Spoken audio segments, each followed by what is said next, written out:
Honk. That is what I'm talking about. What is going on, everybody? What is going on, lovely Arvanauts, folks of the world? Oh my God, Triffity Rats has just subscribed. Thank you, Triffid. That's good timing. Wow. Thank you so much. I can't even get through the intro before someone is introduced. TariToons also was nice enough to resub earlier today. Thank you so much. I appreciate that, Triffid. And welcome, everybody. Also, oh my God, another one. They just can't stop. Effect Life with the 26 months. Thank you, Triffid, for 39 months. Effect Life, thank you for 26 months. Welcome, everybody, to Midnight Rogue. I keep seeing that and wanting to just do like some kind of like Midnight Rogue, I'm alone in the city with a gem and goggles. Anyway, we are going to get a chance to, I think, possibly finish this stream today or finish the game book today. If we don't finish it today, we'll definitely finish it in July, and that will move us on to the last fighting fantasy book that I have, although I'm obviously going to get more, and that is the last fighting fantasy one is Chasms of Malice. That's book 30, and then we'll see what we've got after that, because they've got a whole other set. I think they're all the way up to like 50. There's technically still releasing them on occasion, actually. So, but tonight we've got Midnight Rogue as we continue to try to get this gem and prove that we are the greatest of all thieves, as No Man Greyblade continues their journey. So we will get to that in just a sec. Before I do that, just a couple of reminders about ways to support us here on the channel. If you haven't done so already, please follow the channel. Please check out our YouTube with !ArvTube. Discord is !ArvCord. Please join us over there, and please sub to us on my YouTube channel. Twitter is !ArvTweets. You can follow me over there, and the website for all of this is arvanelleron.com. I should say, by the way, that website is slightly under construction. We are adding a new podcast to the mix, which is Shire Adventures podcast. But before we can do that, I have to actually get the website running correctly. It's doing something weird with my edits that I don't understand. So I have help is on the way. I will be addressing it tomorrow night with the aid of and assistance of incredibly able tech people. So I will be doing that tomorrow, and I am very excited for it, and it's going to be awesome, and I can't wait. So, that is going to be happening, so be aware of that as you go over there. On the financial side, if you haven't done so already, please make sure to check out the Patreon for this site, !ArvTreon. You can see that's 18 patrons, $165 a month. That really is, as I've said many times, the financial backbone of the channel, and it really does make a difference. It allows us to do things like the video you saw. It allows me to do things like reach out to companies and commission things and, get stuff done for various projects and things like that. What's up, Chaotix? Hey, Chaotix. So it allows us to do that as well. And all of that is possible thanks to the support that folks give here. So please continue to do that. Oh, Chaotix, quick note, by the way, your winning photo is going to be on its way to you by the end of the week. I've sent everyone else's out. I didn't send yours because I don't actually have yet a suitable, photograph box that's safe to put this in, because I'm not going to send it across the water to Germany and have it arrive to you in 2 pieces. So just be aware that it is on its way to you, but I had to make sure that I packaged it properly. So I'm going to address that towards the end of this week, either on Thursday or Friday. I'll get that sent out. So it'll be on its way. Many of the rest of you have already been showing pictures and things like that of the various items you got from ArvCon giveaways. So please continue to show those. Those are great for everyone concerned. And we would love to be able to tell people about how exciting ArvCon is, and you can do more of that. We have other stuff coming up as well in terms of events later on this year. We will have, it's pretty likely to be another Speculate fundraiser, which will be coming up at the end of the year with a lot of really fun shenanigans. I'm thinking about the possibility of doing, I've never actually done one on the channel, and I'm thinking about the possibility of doing a subathon. I've never done one in literally 11 years of streaming. I have never done a subathon, and I'm considering it seriously. 11 11 years of streaming. I think it's actually 12 years of streaming, which is no, I started in 2012, so 11 years, yes. 11 years of streaming. I've never done a subathon, and I may do one just because I think it would be fun. We'll see. But I have a bunch of other stuff to happen before then. So anyway, just wanted to let you know about that. Yes, and I saw that, and again, please thank CQ for me as well. I will thank her myself when I see her in here about sending along those pictures, tweeting out the pictures of the new Blade Runner set. So I'm really excited that those things are going to the place where they belong. Hello, Hillness, another person who has received his. So anyway, there's all that going on. And then let me see. So I talked about the Patreon. Oh, yes, the shop, ! Arv shop. Actually, the person with whom I am sharing the spotlight today during this stream is going to be talking to me soon. We are going to be chatting about getting the Shire Adventures portion of the shop up and running. We're excited about that. And then, of course, Expedition from the Mysterious Peaks is just about finished with those things. And then that also is going to be uploaded to the site. My daughter is handling that. But as it is, you can get right now Arvin Elrond logo stuff, and also brand new within the last month and a half anyway, Oracle of War shirts and stuff like that. In fact, I wore mine the other day, and it looks awesome because it's a great set of art by Hannah, by Spectrum Stun Gun, and great work from my daughter in designing and putting it together, and Triffit for getting the whole process started. So all of that is on the docket there, and you can definitely support us by supporting the shop as well. And then on the publishing side, ! Icarus for my graphic novel from Athos Arts, ! Library for my Tales and Tomes from the Forbidden Library. That is my 5e adventure and sourcebook from Alligator Alley Entertainment, which is also releasing the Greyshade TTRPG. And while I'm on the subject of the TTRPG, that is happening as well. We have ! Greyshade, where you can get a copy of my Independent Book Publishers Association Benjamin Franklin Silver Medal winning Greyshade, and also get the sequel, Renegade. You can pre-order the sequel, which will be due out next month. Renegade is almost out. Very excited about that. Whoops, I slipped, and there's the cover again. Oh no, I just showed off the cover again. Oh my goodness. Oh no. So Renegade is coming out next month. Very excited about that. And then the final book in the series, Heretic, I am working on. In fact, I wrote some pages of that today. That is going to be out next year, around this time-ish, sometime in the summer. So Heretic will be out next year as well. You can pre-order Renegade and Heretic and the tabletop role-playing game I mentioned being designed by Brandon O'Brien. I spoke with Brandon about that game yesterday. It is coming together really nicely. That's going to be amazing. And then, of course, the audiobook of Greyshade from Trent Sparks is already available, and you can get that right now as we speak. So put all that together, and you have a lot of exciting things under the ! Greyshade command. Finally, as always, ! BLM, Black Lives Matter, important to affirm and assert the significance and importance of Black lives. ! Help Now, the World Health Organization page on suicide prevention. Important to reach out to others when you need help, and reach out to others when they need help as well. And ! Ukraine, UKRAINE, to help the people of Ukraine as they fight back against an illegal and illegitimate war with bravery and courage, and send the message that we will do so for others in the future as well.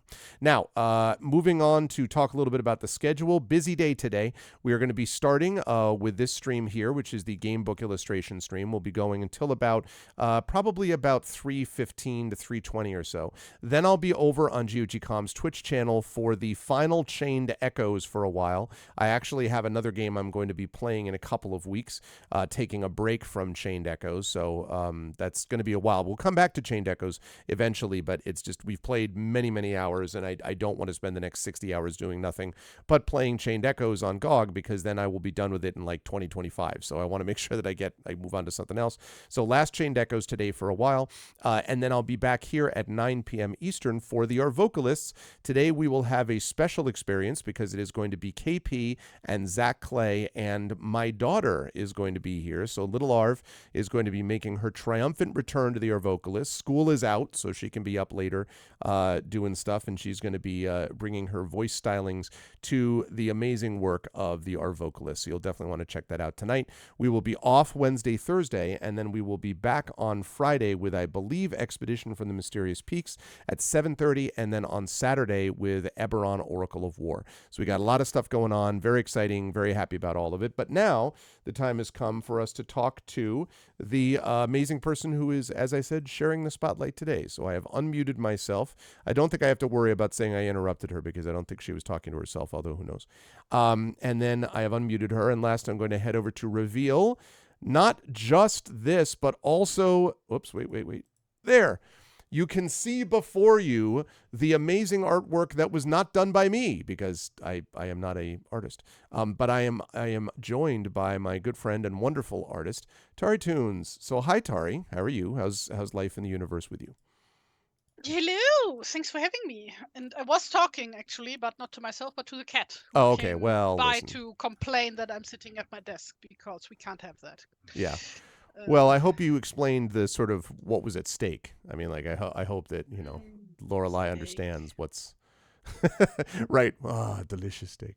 Um, but I hope she understands what is at stake here, which is Oh no, this she person. You doesn't. can see she doesn't get it. Well, listen, I No. mean, how have you been, Tari? And all that kind of stuff. I know a little bit because I talked to you in the green room, but for the fine people in chat, how have you been?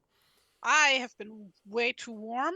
We are having a bit of a drought slash heat wave going on here right now in the beautiful, supposedly rainy Netherlands.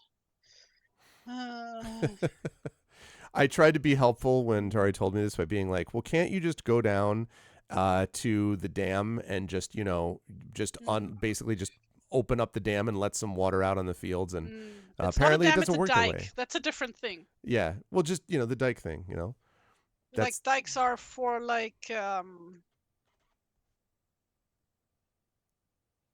don't know how to explain that. I know the difference. I don't know how to explain the difference. It's either way, letting something salt water something. out One on is the for field. rivers. Right. Oh yeah, letting salt water out into the fields.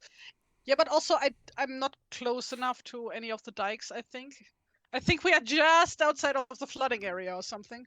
So even if Well, the dikes were to break, we would probably possibly be fine. oh, you would possibly survive. Okay. There's definitely Yeah. a chance of survival. Hillness, you're worried your student loan provider changed. The new one shows a balance of zero. I mean, don't you mean you're celebrating? Like, just like outstanding. My debt has been entirely forgiven, and I no longer have a balance to pay. I'm sure that's how it works, right? I'm sure that they Mm. don't follow up with you after that. Well, so we are here today, and despite warmth and drought and everything where Tari is, Mm. at least in this world, we are here hanging out with some thieves. So, do you want to show a little bit? I see you got the one that you're working on there. I don't know if I can. Yeah. Let me see if I can No, slide it's it. fine. Can you? No, Can you you move the don't door? have to.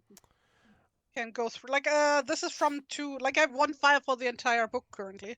Yes. So I don't know which folder the last session starts at. I learned by the way about Tari's extensive organizational system. Just to be clear. Oh Um, yeah, it's impressive. yeah. Um is What's up, that Perfect Life? it? No. Is that it? That Constantly must be between it. 80 and That 90 with must it be the raining wind. first drawing from last session. I think that probably was. That is Um our very own No Man Greyblade trying to figure out how to get into a door without being able to pick locks. Fortunately, chat saw the error of its ways and changed the character up, respect, if you will, and mhm. so is now able to open doors. So we had that. Yes, then who was that? This was too long ago. That Oh my was gosh. the dude who owns the gem that we are supposed to steal. What is his Yes, name? that's right. Let me find out. That's a good. I think that is exactly who that is. Um, it is. Wait a second. Wait a second. Wait a second. Blah blah blah. It is the Eye of the Basilisk, and it's a merchant named Brass. I think is what we're looking Mm, at right there. yes. So that is a Yes. common merchant who looks vaguely like a cross between Colonel Sanders and the new JP character in Street Fighter Six, which I may have watched a fair bit of over the last week or so. I Um, have no idea what you're talking about, but sure. Then this was a fortune teller. yes, that's right. Because we had to go. That's right, and gather that information. Mm-hmm. Yep. Uh, okay. The Oh, the the guy, the beggar dude. the beggar dude who gave us the grappling hook Yes. that we needed to be able to move up. And yes, flying enemy. It was Brass was the name of the character. I have Um, no memory of drawing any of these. Incredible. I have no memory of this place. Well, it had been a Yeah. couple of months, so Yes, we do love Colonel Sanders. Specifically love Trifid, right? For the sure. And that was the last one. That was No Man Just Greyblade walking, making making their our way. way downtown, walking fast. Uh, People pass and they were Yeah, homebound. yeah. The grappling hook that was then abandoned. Well, yes. Listen, that is a fair point. That seemed like an unfortunate reality that we wouldn't take the grappling hook with us, but we are swept aside, swept along. So that is No Man Greyblade. And speaking of No Man Greyblade, you can actually see No Man Greyblade on the left of your screen. No Man Greyblade has 12 skill, super skilled, like uber skilled, 19 stamina, which isn't bad, 9 luck, not the luckiest, but 17 gold and 10 provisions. I feel like I was trying to think about this, like in the last book, right? Phantoms of Fear, we could have used provisions all the time and we never had them. And in this one, we're just a walking McDonald's. Like we just have nothing but food all around us all the time, but we don't eat any of it. We have Okay, sorry. Now that you mentioned McDonald's, sorry, but I have to Sure. tell this. What do They you got? fucking got rid of the chocolate milkshake at the Dutch McDonald's. I'm so angry. They got It rid was of my chocolate chocolate. milkshake? Yes, and instead they now have tropical fruit as like a special seasonal thing. Right. It tastes like nothing. Well, I know they used to have the Shamrock Shake, which only came around about St. Patty's Day.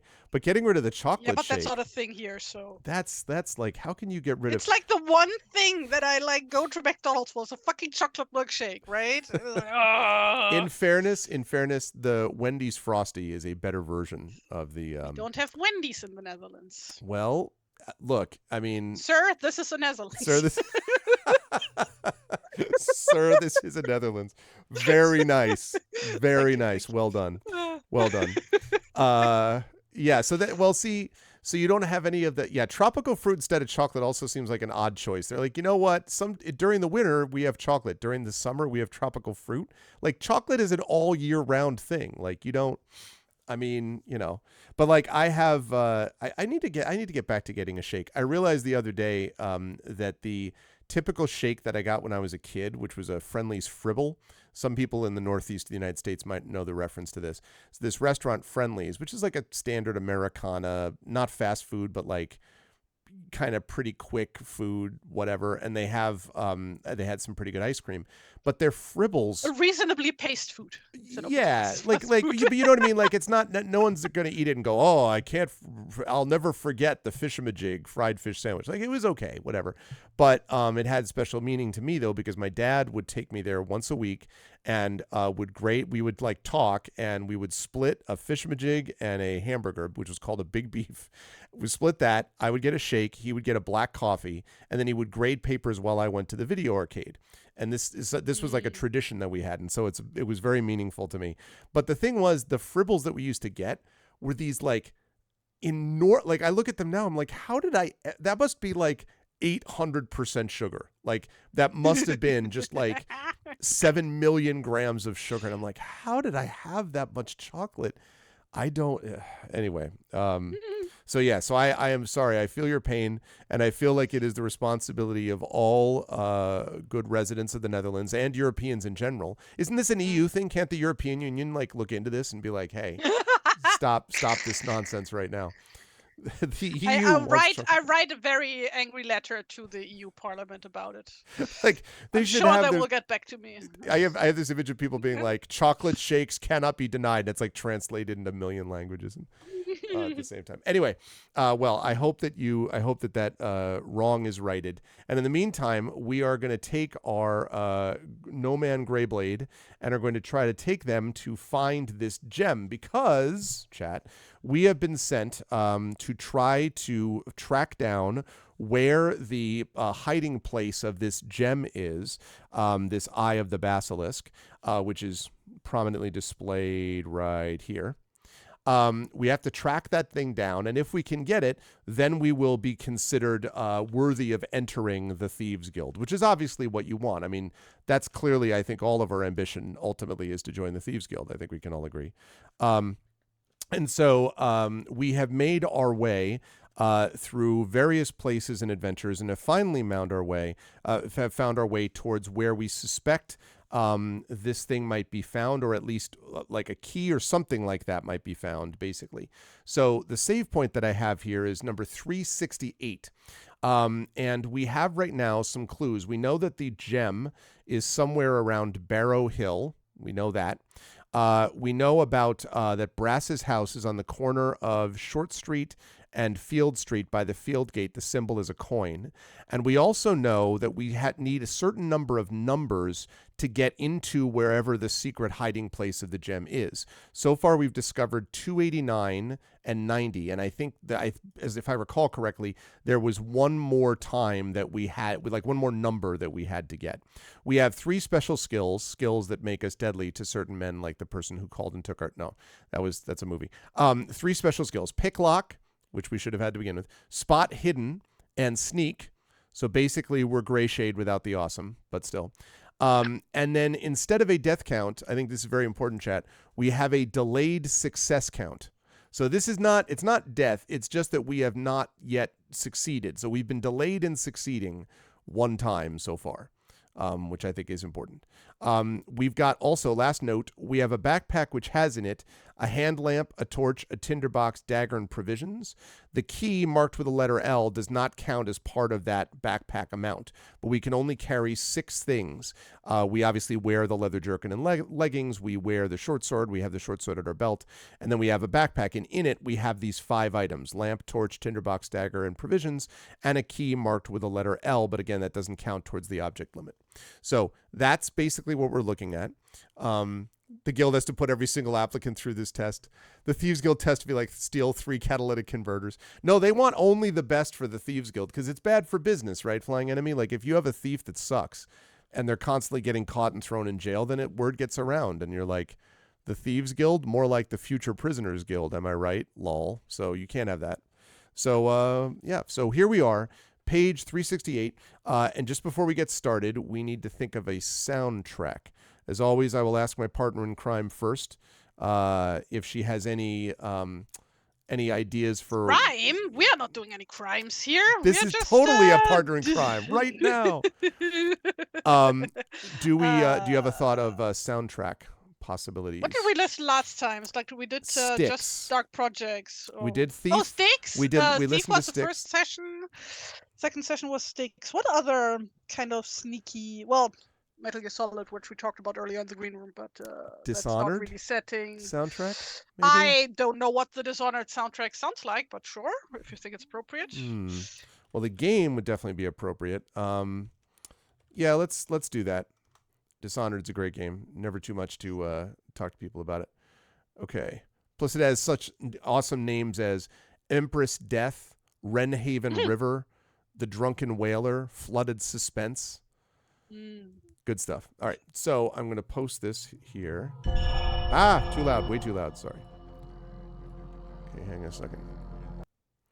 Also, chat, if you've seen the game Clockwork Revolution, that was announced at Summer Game Fest, I don't know if it's going to be good or not. It looks to me like the spiritual successor to BioShock Infinite, and I was not a huge fan of that. But the concept of it conceptually also reminds me of Dishonored. And anything which reminds me of Dishonored is a good thing. So here's the link to the soundtrack in Zoom chat. Oops. Okay. There's that. And here we go, chat.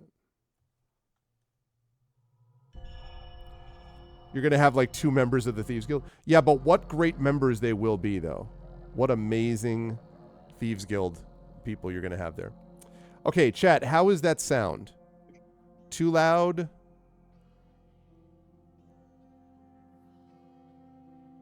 Right now it seems kind of quiet. Is it okay? Is it all right? People like it? Maybe I should also open the thing. Did you send me the link? I did. I put it in Zoom chat. Oh, yeah. Chat, what do you think? How's it to sound? people, I'm very slow today because of the heat. Okay, little quiet. Hey, Takanjia. Good to see you, Takanjia. How are you? Okay. I think it starts quietly. Yeah. See how that is, chat. Any better? Very spooky. That's funny, Trippin. If you have you not played this game, Tari, Dishonored? I have not. Oh, it's so good. If you liked Thief, you will like Dishonored. It's exceptionally good. Also, among the best world building in a game that I've seen. The thing with Thief is, like, as a kid, I like always loved like the thing conceptually, but I fucking sucked at the game. Oh. And it was way too spooky for me. Okay, well, there is some so- spookiness, admittedly. It is definitely spooky. It's a game that, the thing is, you can play the game as a complete ghost, which is how I played it, where you don't, and pacifist. I didn't kill anybody, and I didn't get spotted, which is sort of like I think the most fun way to play from a stealth point of view. But you're also such a badass that you could also just be like, destroy all that you encounter. And there's different effects that has. Like a high chaos thing is where you just kill everything that moves. Low chaos is where you don't do that, and it has an effect on the ending. And then there's stuff that's in between. So you could like do some stealth, and then when you need to, take out some guys because you're a badass. And so you wouldn't have to be like, I am the uber stealth god of all time to play it. So I see. Oh, I used to do pacifist runs in Metal Gear Solid all the time. right. Yeah, Or I would try. I remember Metal Gear Solid 3 where I like accidentally threw a dude off a bridge. That was an accident. Actually, one of my first highlights on this channel is where I accidentally threw the body of a guard that I was trying to hide off a ledge, and landed on the ground, and I was like, I'm sure he's fine, and like his body is ragdolled over, and I'm like, I'm sure that's okay. So Thief was basically based on Midnight Rogue. You were a guy with shoes and some water arrows. You die if someone hit you in the head with an axe. Yeah, exactly. That was one of the cool things about Thief, for sure. All right, chat, let's get to it. So 368, right, here we go. You slip quietly up the stairs and onto the balcony. There is a door immediately to your left, and a short landing leads off the balcony on your right. 3 doors open onto the landing. Should we try the door on our left, or should we investigate the doors on the landing? And this is a very simple vote, chat, so $ vote space 1 means try the door on the left. $ vote space 2 means try the doors on the landing. So please get your votes in.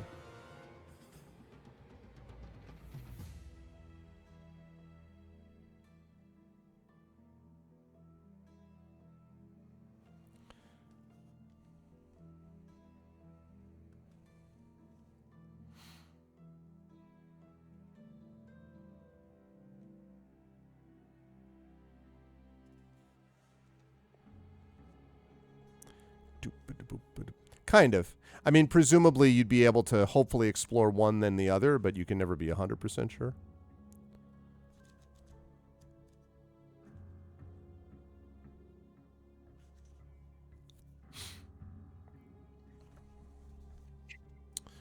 Okay. I'm going to last call this. This, of course, as a reminder to everybody, we are using the exceptionally amazing Effect Life's ARVbot, which has been new and improved with constantly changing and amazing features and all kinds of cool stuff that's like all neat and cool and sweet and awesome. Like, say, pow! How you like me now? Suddenly, gray and purple. Kapow! Dark mode be damned, white and purple. And then there's GOG's version of white and purple. And then we go back to this because it's much easier to look at. Jesus Christ, that hurts my eyes. Right? I'm telling you, all praise to Effect. If you were a DM, I'd ask you to describe the doors. And if I were the DM, I would have done so before you asked me, Flying Enemy indeed. But sadly, I am not in this case. I am simply reading through what the book provides us. Okay, we're going to take our door on the left. And see what happens. You are immediately destroyed. No, I'm just kidding. You put your ear to the door but hear nothing. Trying the handle, you find that the door is locked. If you have pick lock skill, and my goodness, we do have pick lock skill, the door opens with a soft click and you find yourself in a large study. And I actually have a picture. Well, hopefully I'll have a picture for this.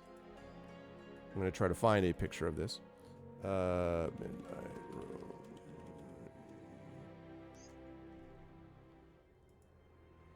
It's showing me a bunch of Nissan pictures. Okay, let's. It's like you mean the Nissan Rogue? No, like no, I don't. There we go. Now I showed the Fighting Fantasy game book, and now they're like, ah.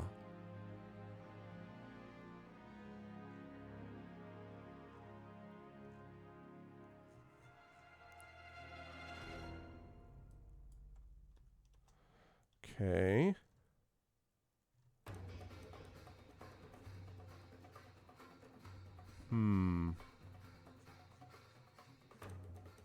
I don't know that I have.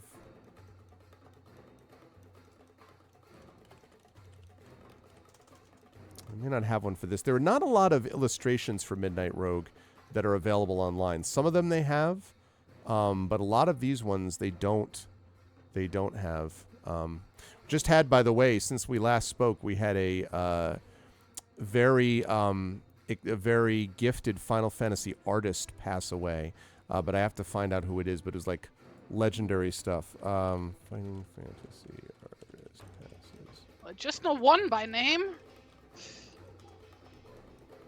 Russ Nicholson. Yeah. Oh. Russ Nicholson, who did... Russ Nicholson basically did stuff like... let's see. He did mostly like a lot of the Warlock Returns type of stuff. Nicholson. Yeah, there we go. And I guess he'd been in poor health for a while. He was the guy who did, like, he actually showed the Warlock of Firetop Mountain, the dragon. He did this, like, the guy, like, I'll show one example of one that I've always been really impressed by, just because of how iconic it was. Okay, let me open image, new tab. So it looked like...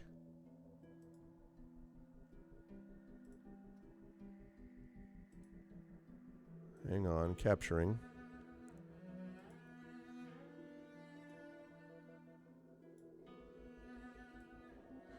This is from very early on in the game book series, in the Warlock of Firetop Mountain, where this guy who's like half crazed from having been, you know, captured and everything, he just sort of leaps out. Just very distinctive. I don't know.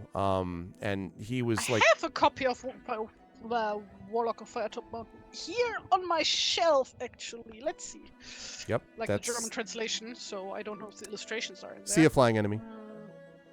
So yeah, this is all stuff that they have. What was his name? Russ Nicholson. Yeah, that one has his illustrations. Let's see. Yep. Hey, Big Boss. So anyway, very sorry to hear about that. Thoughts are with his family, because apparently he was a good guy and very good artist. Who just very distinctive artist, I think, is the thing that I would note about him, about his work. It's kind of like you would never mistake it for anyone else. Hatching and stuff. Yeah. Yeah, it just always seemed like stuff that was very you would never forget about, like, art that was done this way. So anyway, so regardless, I wanted to mention that for a moment. So I don't have a picture for this, so I'm going to go back to the full screen and we'll show you all. Whoops. There we go. And I will show you all what we've got. There we are.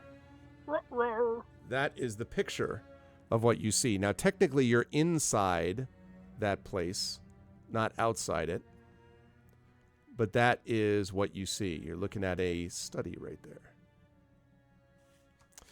So, more specifically, there we go.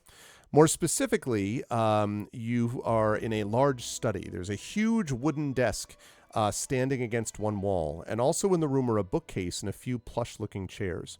Above the desk hangs a life-size portrait of a middle-aged man, very well-dressed and obviously wealthy, Brass the merchant. The windows to the room are barred, but the bars can be opened from the inside. You close the door softly behind you and advance into the room. What should we do next?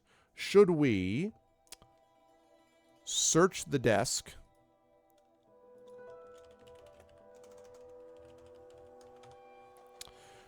Should we search the rest of the room? Or should we leave through the window? All right, chat. What should we do? Search the desk, search the rest of the room, or leave through the window? We just got in here. So we are inside, apparently, Brass's study. So that's good stuff.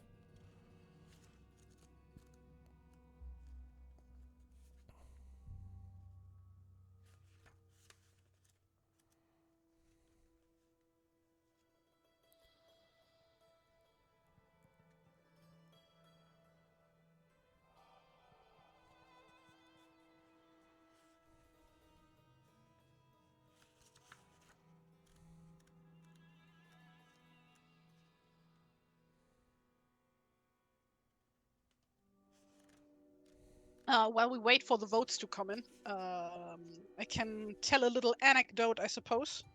I picked up DMing again after over a year of not doing anything. Very nice. Before I moved to the Netherlands, I had a campaign going with some old friends of mine from the Baldur's Gate fandom, where we played Murder on Baldur's Gate, like that old 4E campaign. But like converted into 5e, and it's like supposed to be this like really dark and serious thing, and it's like not when I'm DMing. No, it's not. So we like picked up that campaign again where we left off last time, which I think is like unprecedented. You know, like old campaigns that kind of just died out, just being picked up again, right? Breaking that curse. But like, so the party is now getting a pet unicorn, like a baby unicorn. Okay. So that's not part of the campaign, but our party warlock decided, whose patron is a unicorn, like a proper unicorn, went like with the character archetype where they get a familiar now, like I don't know what that path is called, path of chains or something. Okay. And I was like, you know, since your patron is a unicorn, I know it doesn't say it in the rules, but I will give you a mini unicorn if you want one, like your very own My Little Pony. And of course, the party jumped on that opportunity Obviously, yes. I'm sure that you just saw that and you're like, if you want, I'll do this. And secretly you're like, please do this. Please take yes, this of course. unicorn. So what's the name of this unicorn? This baby unicorn? No. The unicorn has not shown up yet. That was like decided at the end of last session that they were going to get that one. Okay. It's like, hey, we need to like figure out what exactly you want your familiar to be. So you're going to give them one called Twilight. What is it? Twilight Twinkle or whatever the hell. It's just Twilight Sparkle. Twilight Sparkles, yeah. No, it was like actually more inspired by the old D&D cartoon, right? Yes. Okay. Oh, right. I remember it sounded like a goat when it would speak. That's right. I remember that. The power of unicorns. That's awesome. Also, it looks like I agree with you, Big Boss, that it sounds like everyone is in favor of checking out the desk. Okay. So let's see what happens at this desk. You search the desk carefully. There are some papers relating to business deals in which Brass has been involved recently, but you can't find anything about the Eye of the Basilisk. You may help yourself to a silver paper knife worth 5 gold pieces, but you find nothing else of interest or value. So I'm going to keep this. I'm going to put this in our backpack, but so this like maxes out the backpack, but we can always get rid of it if we want later on. 5 GP. So we are now 6 out of 6 on those items. So what will you do next? You can search the rest of the room, leave the room via the window, or leave via the door and investigate the doors at the other end of the landing. So what we do now, using the power of Effect Life's super effective system, is we can change this, and we can make that into leave via the door and investigate doors at landing. And now that we did that, we can move this, because you might be like, but wait, it's out of order. But that's where you're wrong, because we have moved this up with the power of this. That's right. Now we have everything in its right order. So do you want to search the rest of the room, leave through the window, or leave via the door and investigate doors at a landing? That's true. That's true. Imagine you're so talented you can tell amusing anecdotes and draw this good at the same time. Well, yes, Big Boss. I agree with you that I am pretty special. No, I'm just kidding.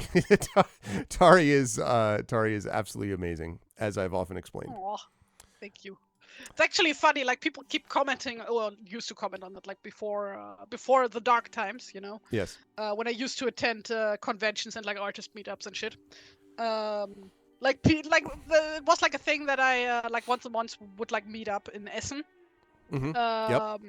Where we just like hang out at this like restaurant type place, and just like have a drink, eat yummy food, draw. And like I would just like sit there, not even look at the paper and draw. And like people could not wrap their heads around how I was doing that. And like, what? Actually, my son, for his birthday, somebody gave him a pair of these like glasses that basically with mirrors that like reverse the way the world looks. And they have all these games like, you know, draw things upside down and blah, blah, blah. But what it says you can't do is you're not allowed to close your eyes and do it by feel, which sounds like, well, wouldn't that be? And it is actually a lot easier to write things out by feel than to be looking at something and trying to draw it upside down using your eyes, but reversing what your brain is seeing. It was very confusing. So it's the power of feel. Does Essen have a lot of great restaurants based on its name? Triffid wants to know. I hadn't even thought about that. Probably, like it was just like this one place that we always went to. It's not technically a restaurant. It has a restaurant included. It's like this very special place called the Unperfect House, which means like imperfect house, literally. The imperfect house, okay. The imperfect house. Yeah, it's like this huge building with like 5 or 6 floors, with like artist ateliers, a restaurant, like conference rooms, blah, all that kind of stuff. Yeah. Just like, there's no other place like it, I don't think. So yeah, like you can like, you basically go there and then you can like pay like a fee for the entire day and just get to drink as much as you want, like non-alcoholic stuff. Just like access to like the drinking machines, like the soda machines and coffee machines and stuff. It's pretty great. Cool. There's a big games fest in Essen every year that I would love to be able to go to once. Spiel. Where I think Pegasus Spiele, because I think that's Spiele, right? Like that's Pegasus Spiele is not Spiel, right? It's Spiele. Spiele, yeah. Spiele is just plural. Okay. Plural of Spiel. Of Spiel, okay. So they have, and so they exhibit there, and a ton of places in Europe game companies come there. It's kind of like Gen Con in Europe, I guess. And so it would be cool to be able to check that out at some point. Well, I haven't never attended Gen Con. Like Gen Con is like mainly for like role-playing stuff, right? Not anymore. No. It's not anymore? Huge board game, tabletop role-playing game. Even some video game stuff, but mostly tabletop and board game. Oh, and writing, like also writers, by the way. So yeah. Like Spiel is like firmly a board game convention. No, I'd say Gen Con's like, about 50-50 now. Okay. Yeah. I see. But I mean, still, like, how many people do you think? Because Gen Con now attracts between 70 and 80,000 people a year. How many people do you think come to Essen? I will look it up real quick. Okay. Give me a second. While we're doing that, search the rest of the room was the winner. So we're going to search the rest of the room, which I think is a logical step. You search the study rapidly and turn up the following items of interest. A bottle of excellent brandy worth 1 gold piece, or you can take up to 3 drinks from it, each drink restoring 2 stamina points, and a miniature painting in a silver frame worth 2 gold pieces. Now, I do want to remind everybody, I don't know whether we need that miniature painting or not, but you can see for yourself this list of items. I'm just going to throw a kind of quick either or choice poll up in chat. Would you rather take the brandy, which is kind of like a healing potion, basically? Should we take the brandy and leave behind the silver paper knife? So if you say brandy, $vote space 1. If you want the silver paper knife, $vote space 2. I'm just basing this on what we just got. Basically, we just picked up this paper knife. So brandy is $vote space 1. Paper knife is $vote space 2. Can't take both because you can't fit them unless you want to get rid of something else, which you could do. If you want to get rid of one of these other things, you could, but we only have 6 items in our backpack that we can carry. So I guess we could get rid of like the tinderbox or the torch or the dagger, but it looked to me like all this other stuff was stuff that we might need. So that's why. Yeah, for healing purposes, the brandy. It heals me from not having had a drink. I am healed from not being filled with brandy.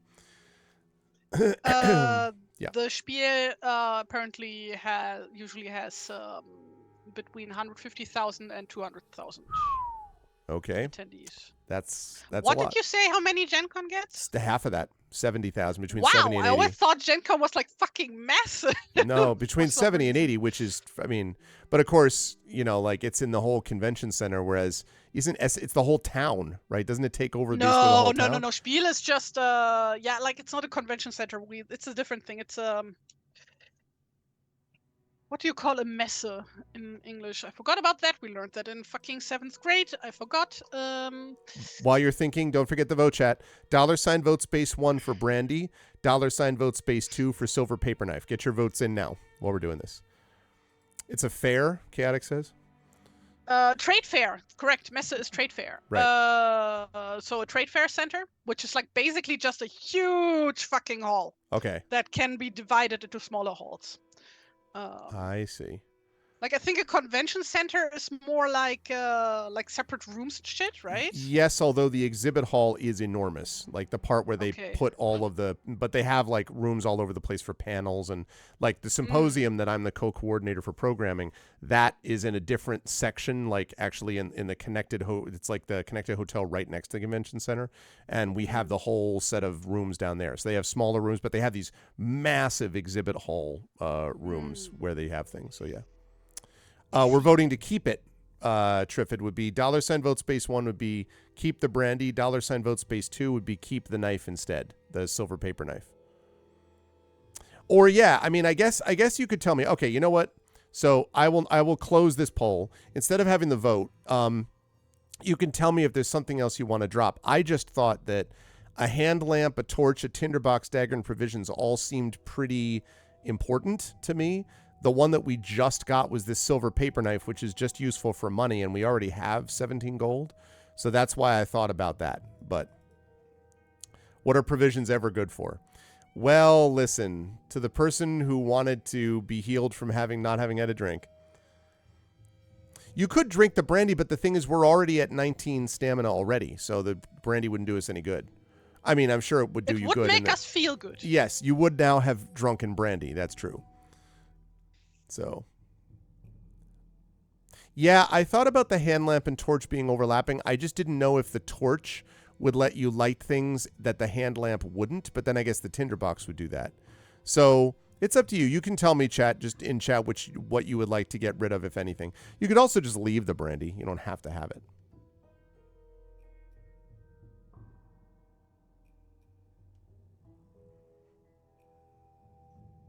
That would be fun if you would come to Essen. Then I'm definitely going to take along. Yeah, I would like to do that someday. There are possible plans in the works for a Europe thing, but it requires planning. So I'm not in a position to plans that require planning. Plans. But I'm not at liberty to discuss those in detail as of yet. Hand lamp is also a Molotov waiting to happen. All right. Well, then we can drop the torch if you want. It sounds like people are more in line with the torch. So, a brandy. Oh, listen, Brandy, you're a fine girl. What a good wife. It's a weird song.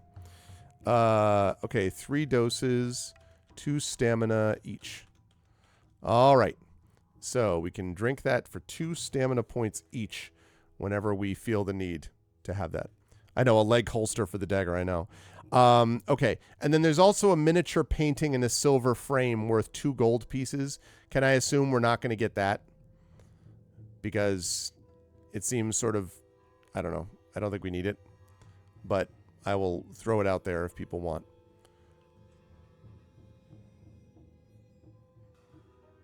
I like that we immediately know also what it's worth. We're just like, oh yeah, obviously this is worth 2 gold.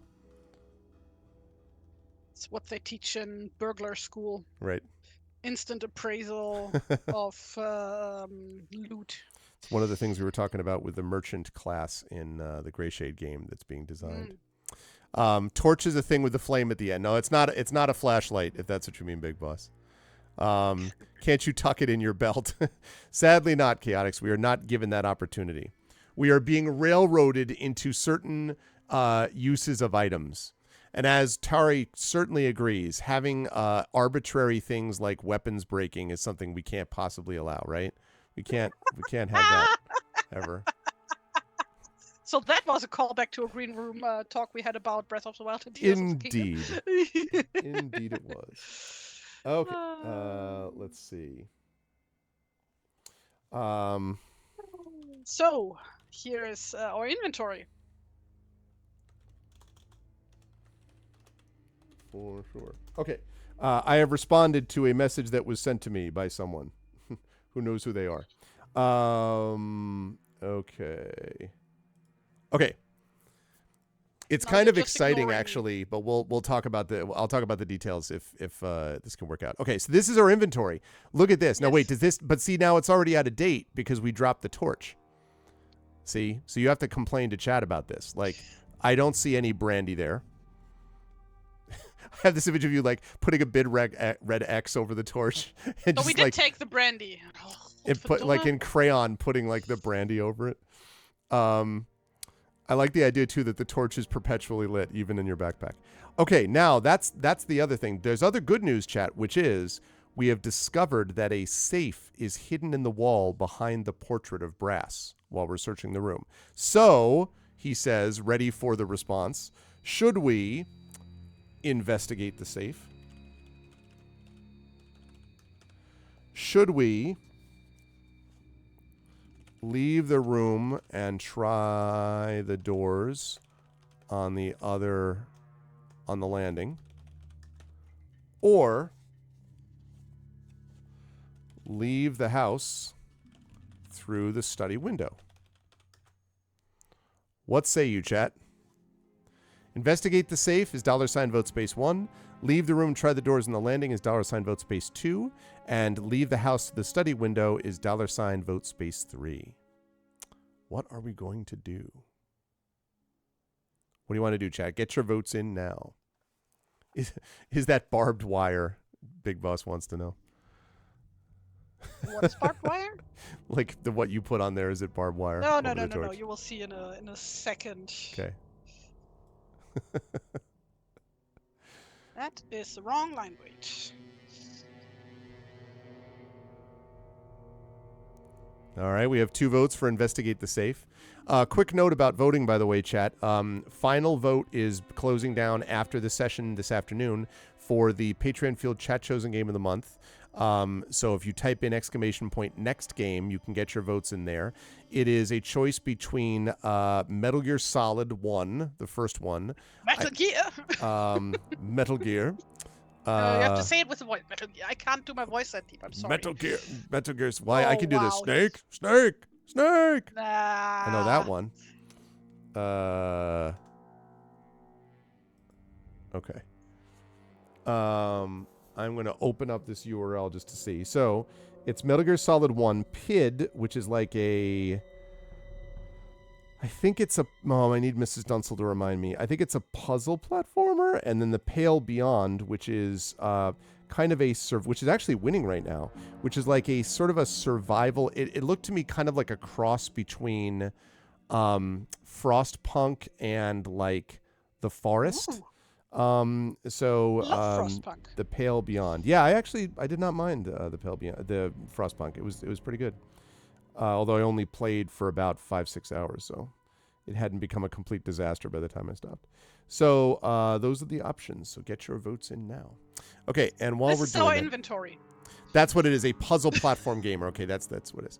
Okay. Oh yes, I can clearly see the brandy and apple and bread and so there we go. Now we have that's our inventory. I think that's very clear. That's also an actual IRL picture of the inside of our backpack. That takes you directly to the inside of our backpack as we speak. Okay, and we're going to investigate the safe because that's what chat has decided. All right, and guess what? I have a picture of a safe. Here, go back to the main screen. Here's the safe. But is it safe? Not from us, it isn't. Is it secret? Is it safe? There we go. There's the safe. So, I want chocolate milkshake. I didn't even notice. I was like, didn't hear that well. And then all of a sudden, like, I processed it like chocolate milkshake. Okay. The safe is firmly set into the wall behind the picture. You estimate that the door is about 4 inches thick and realize that you wouldn't be able to force it open even if you knock the wall down around it. It has 2 locks, one either side of the wheel-shaped handle. If you have a key marked L, and we do, turn to 273. We do have a key marked L. You put the key in the left-hand keyhole and turn it slowly. If you have pick lock skill, and we do, you can pick the right-hand lock with your free hand. Hell yeah, that's the stuff. You unlock with the key with the left hand, pick the lock with the right hand, and bam! Don't even have to do a test, it just works. There is a click and the safe door swings open. Inside, you find 20 gold pieces. All right, that's good. So we're up to 37. Okay. A ledger with Brass's accounts for the last 2 months and a letter. The letter talks about fitting out your property on Barrow Hill and is signed with a strange symbol, the type that wizards use. The ledger shows that Brass bought some land on Barrow Hill not long ago, and beside the relevant entry there is a penciled note reading EOB. And it says this is an important clue. Make your note on the character sheet. Okay, so EOB. All right. Eat your own bomb. Wow. That's clearly what it is. It's a note, so we don't forget that too, right? Like, that's really important. I don't know what I'm supposed to do. No. I misquoted that. Sorry. Because, like, I was, like, introduced to, like, the whole thing BYOB, like, is bring your own beer, right? But I first knew the System of a Down song as a kid. So I always think of Bring Your Own Bomb instead of Bring Your Own Bring Beer. your own bomb. Yeah, that's what the song is about. That fits, actually, for System of a Down. Okay. So, let's see. Then the question is what we do next. We've already searched the desk, so we can either leave the room via the window, that's $vote space 1, or leave via the door and investigate the doors at the other end of the landing, that's $vote space 2.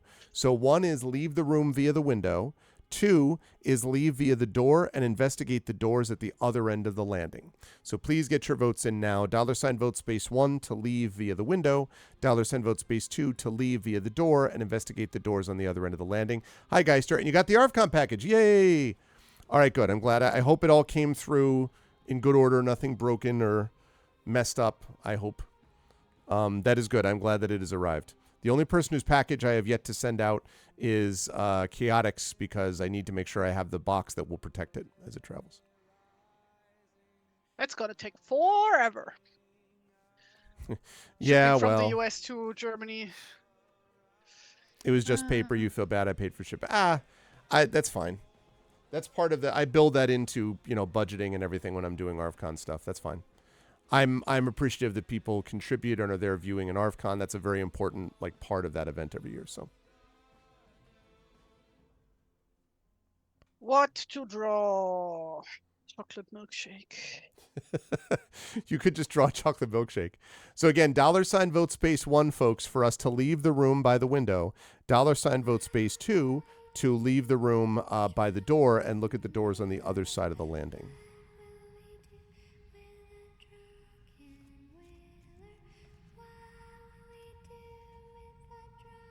Oh, creepy girl singing early in the morning.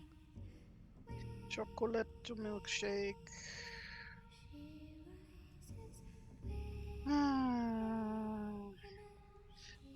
All right. Is that it? We just have one vote? One vote. That's it? Only Big Boss is voting on this? Nothing else? I vote for that we defenestrate ourselves. Okay. It's such an unnecessary word. Why is that a thing? It's true. It is a word that does not need to happen. Fenestrate. Geister, we have just gotten some more information about where the secret hideout is for where the gem is. So vote 1 is basically we leave the room by the window. Vote 2 is we go out and look at a few more places basically in this house, which is Brass's house.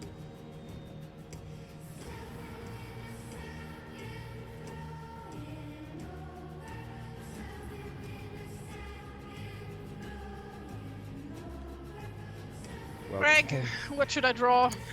I'm drawing let's blank. see. You could. Well, can you draw?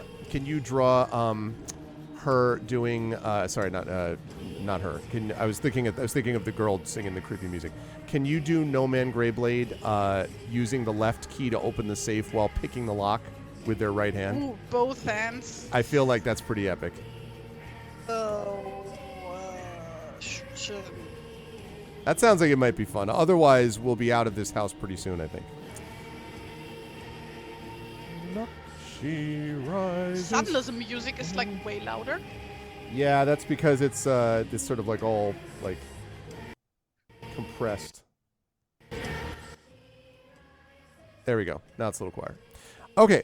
All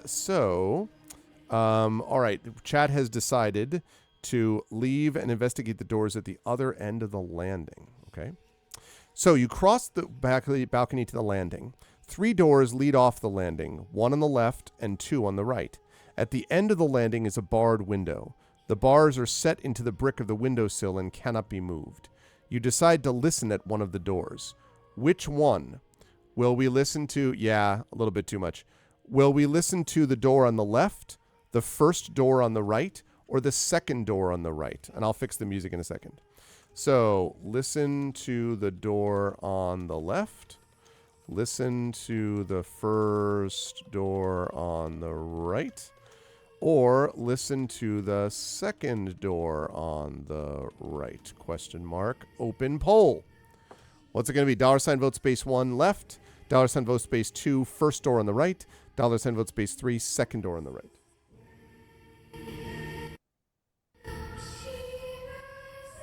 What the fuck does a lockpick look like?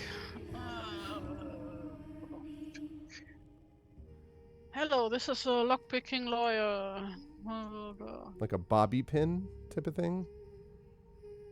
Like a hairpin almost? No, they don't.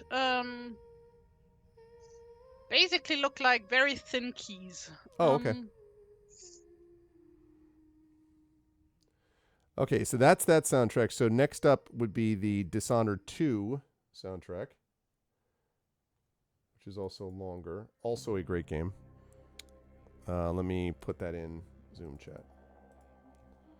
Okay, that's the soundtrack for Dishonored 2.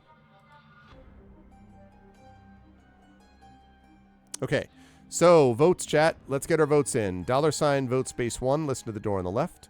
$ vote space 2, listen to the first door on the right. $ vote space 3, listen to the second door on the right. Let us get those votes in, please.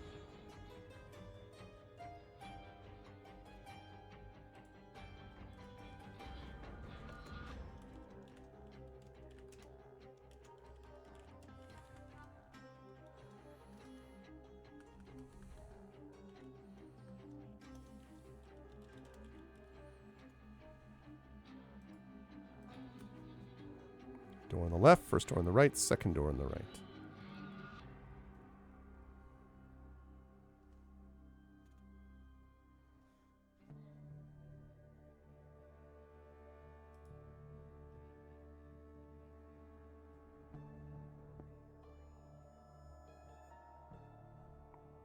Okay, last call. Going once. Going twice. Okay. Door on the left. We didn't have our cloak anymore, right? We threw it at the I think we threw it at the gargoyle. That's right. Okay, you listen carefully at the door and hear loud snoring coming from within.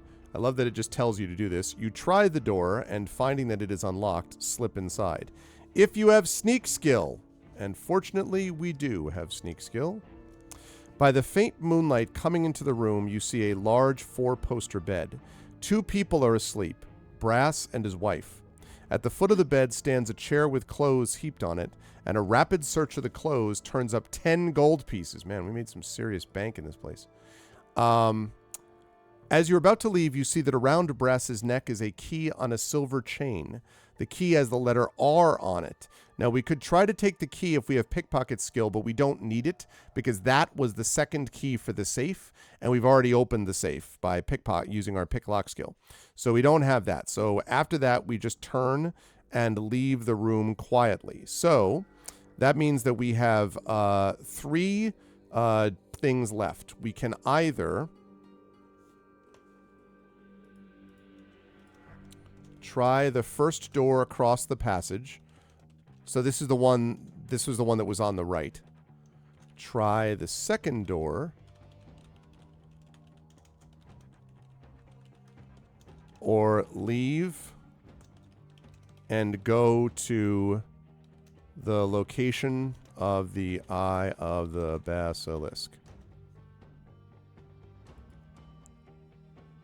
Hey, Dragon Spear. Okay, so here are our choices. So we can try the first door across the passage, that's $ vote space 1. Try the second door across the passage is $ vote space 2.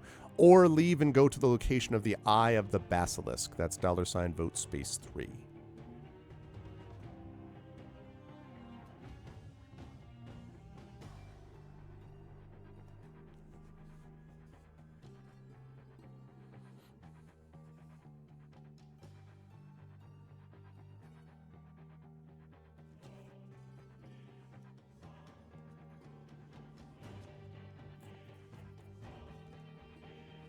Oh, I forgot to put on the next soundtrack.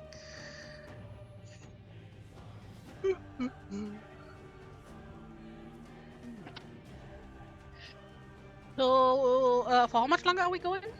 1:30, so we're going for another hour and 45, I think, was the plan. Okay, in that case, I'm gonna go fetch myself a cup of coffee and I'll be right back. Okay, sounds good. All right, so vote chat. You can get your votes in now. First door across the passage is $ vote space 1. Second door is $ vote space 2. And leave and go to the location of the Eye of the Basilisk is $ vote space 3. We are currently tied, so let us get your votes in to untie this vote. I'm going to last call this, but we do need someone to break this tie. Let's do it. You can make it happen.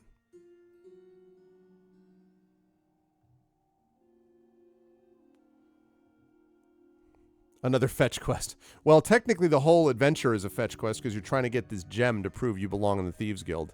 Technically.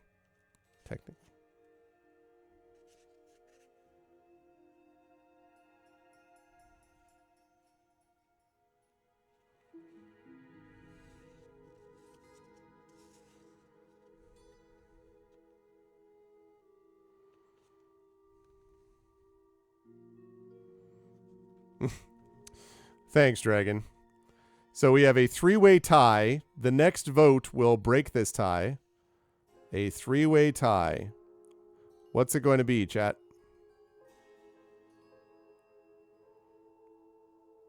$ vote space 1 for first door, 2 for second door, 3 for leave, and go to the location. And... okay, we are going to try the second door across the passage. Thank you, Helmus. All right, second door across the passage. You listen at the door but hear nothing.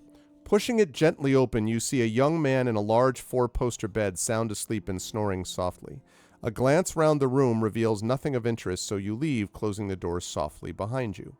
Which means now that we have basically 2 options that remain. You can either... okay, hang on a second here.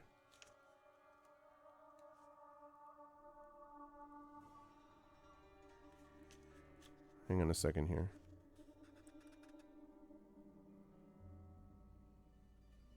Okay, so the 2 options are to either go into the last remaining room. So there's one room we haven't explored. So you can either go into that last room or we can leave and go to the Eye of the Basilisk. So $, no gold coins, sadly, no. $ vote space 1 means we go into the room, the last room. $vote space 2 means we leave and go to the Eye of the Basilisk. So please get those votes in. $ vote space 1 is go into the room. 2 is leave and go to the Eye of the Basilisk. What's it going to be? All right, we have a vote for 1. Another vote for 1.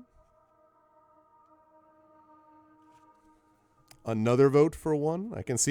I see chat is very much in the same mindset as I am about RPGs. Well, there's one more place. We need to make sure we get everything that's not nailed down.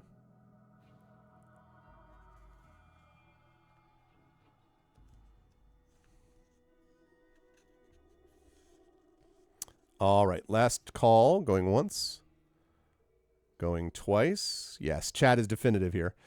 Okay, you put your ear against the door and listen, but hear nothing. Going into the room. The door is not locked, so you open it and creep stealthily into the room.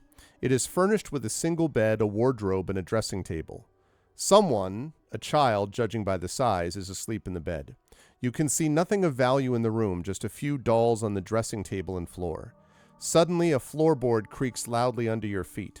The sleeping form in the bed murmurs and stirs slightly. Will you go further into the room or leave the room, chat? $ vote space 1 means go further into the room. $ vote space 2 means you leave the room. What's it going to be, chat? Go further into the room despite the creaking or leave?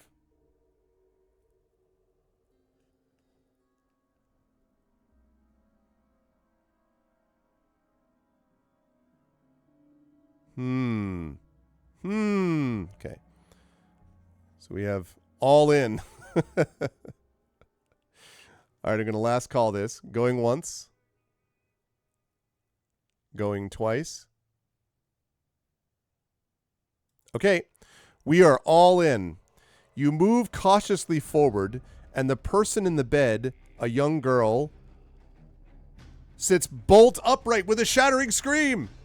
Look, that's what you've done. You did that, chat.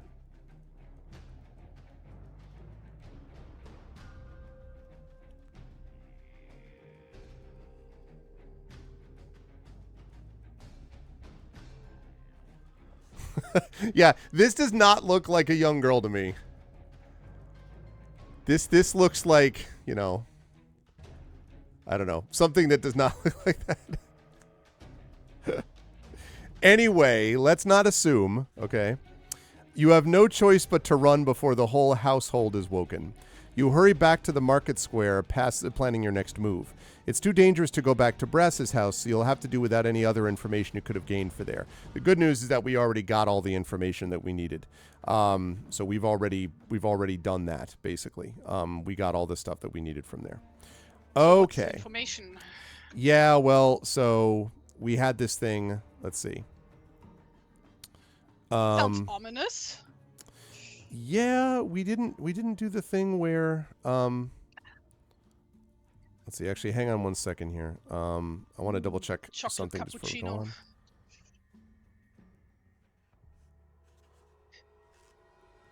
Right, hang on a second.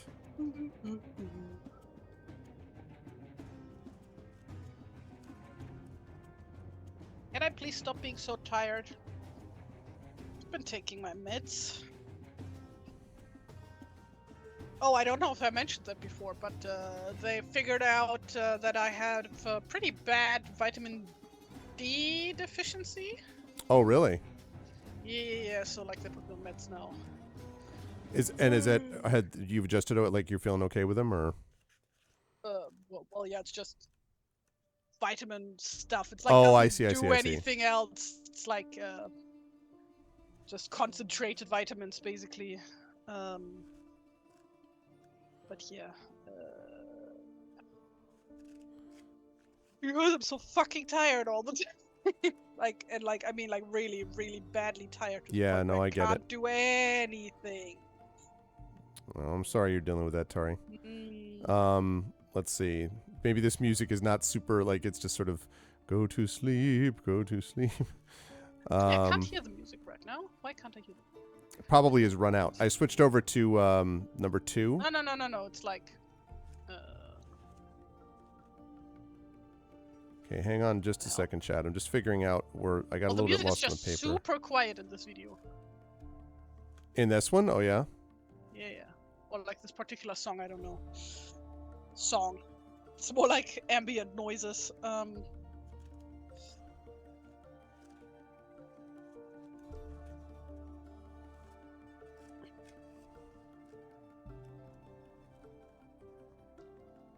Okay, let's see.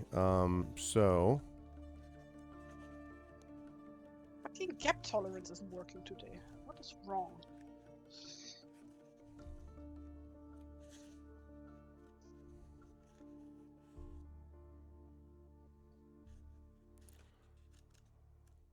Okay. Close. Let's see. We got that one already. 3 systems.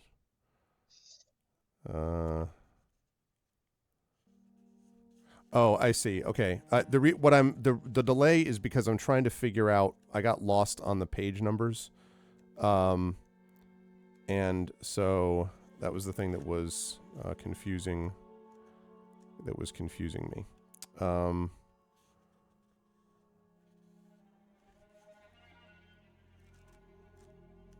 right. So if that is that, then that makes that. Suddenly, the music is too loud. What the fuck?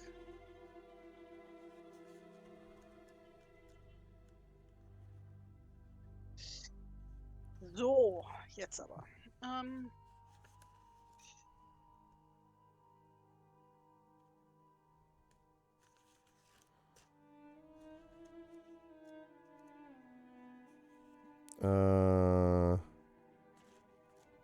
Yeah, sorry. This is not syncing up with what my number that I thought was on my save point here. So just bear with me, chat, for a moment. Wait, did we die? No, we didn't die. It's the number, what it's giving me isn't making sense in terms of the options. And so That's a feature. I'm confused about that. So...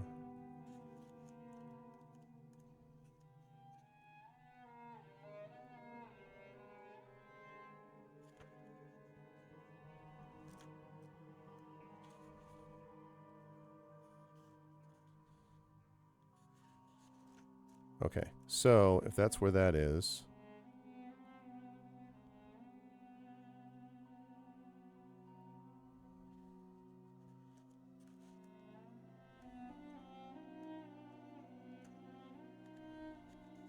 The thing that I'm not understanding is because we died once, and so that gave us this...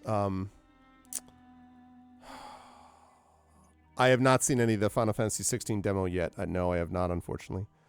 I have seen the Final Fantasy 7 Rebirth trailer, though.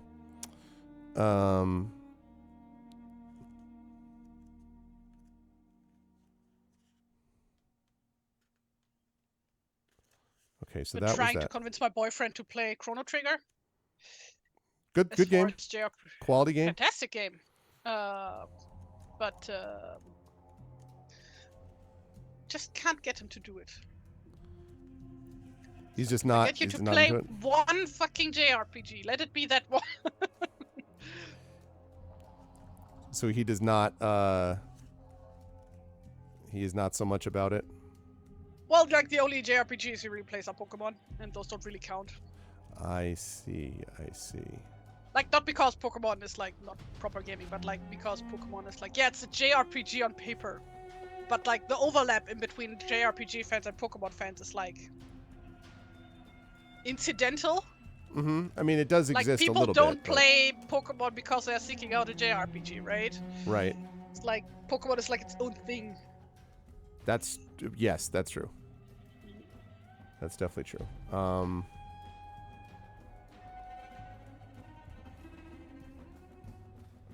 Okay, so this is this thing.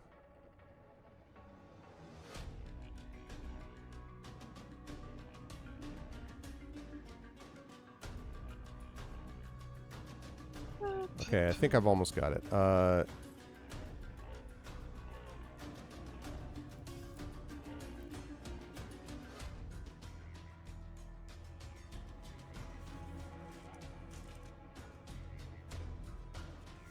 I see. Okay, I got it. Now I'm all clear. Sorry about that. That was very odd. It was not making sense to me. Okay, so... Okay, now I get it. Now we're all fine here. Thanks. How are you? Okay. So now this makes sense. We left here. We already did the thing. What I got confused about is the fact that we got the other clue before we didn't make it. So before we had our temporary delayed success count go up to 1. And so that means having gotten the information, we can now set out for the House of the Basilisk. So the question is, chat, where do we go to find this place? Do we go looking in the for the Eye of the Basilisk at Clock Street?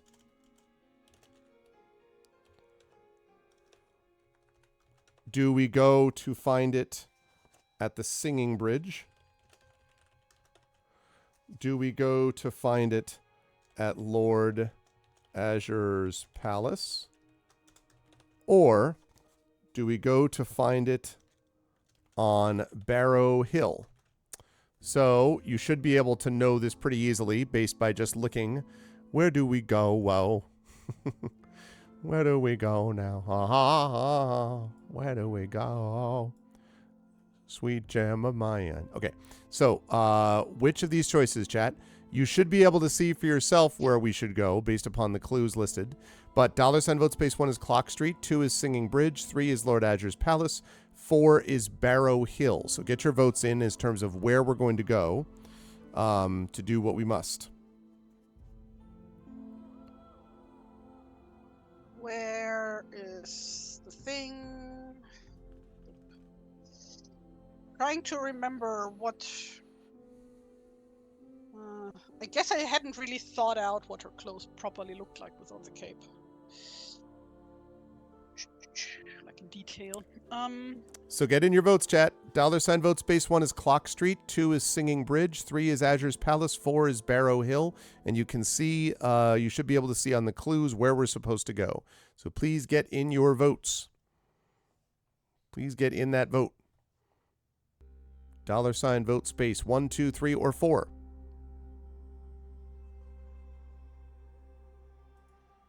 Please, please, and thank you.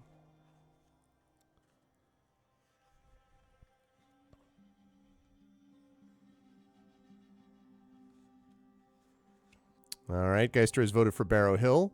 Hillness has voted for Clock Street. Well, look at the clues, though. Look at the clues. Look at the clues. You can see them right up there.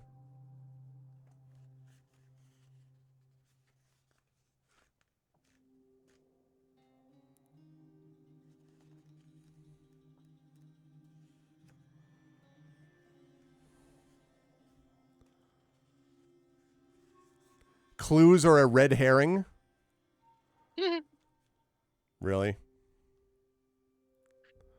We're not carrying a red herring, but we do definitely have a clue. We can give it to a bridge troll. Under and then clues he will turn and out notes. to be George Lucas in disguise. What? Why would it be? Gamers are trained to go the wrong direction. That is like that was Monkey Island, the first one. Oh, yeah, okay. Or was it the second one? No, the first one. I think it was the first one because I only played the first one. I do vaguely remember that. Because that game had a red herring in it. And you did actually need it to get past the bridge troll. That's right, I forgot about that. That was George Lucas in a costume. Oh my goodness. Never go the right way first, huh?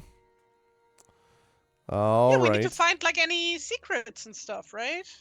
We also need to finish this sometime in 2023. Never progress the main quest. Though? Yeah, we do. I want to get to Chasms of Malice. Just because it sounds awesome, Chasms of Malice. And because we've been playing this successful now. Chasms of Malice. Oh, I will be throwing so many Zelda references in that one. Just you wait. It is true. Look at the freaking... Are those supposed to be... Is that blindfolded, but with the power of... With the power of like... No. It's supposed to be that... Yeah. And it's like... It's a cartoon thing. Where it's like... somebody gets like a spark of inspiration or whatever, and it's Oh, okay, kind of okay, okay. scary, and like so like their faces and shadows, but I like see. their eyes are flashing, I see. I got it. Now it makes sense. something It's like the that. anime shade over eyes, but eyes flashing. Yep, yep, yep. I Yeah. gotcha. All right, we're gonna last call this.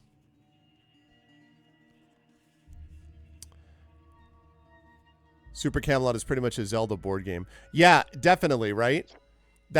Or kind of a cross between that and it's basically a Zelda board game with a little bit of kind of Minecrafty because of the sort of design, the graphics of it, basically.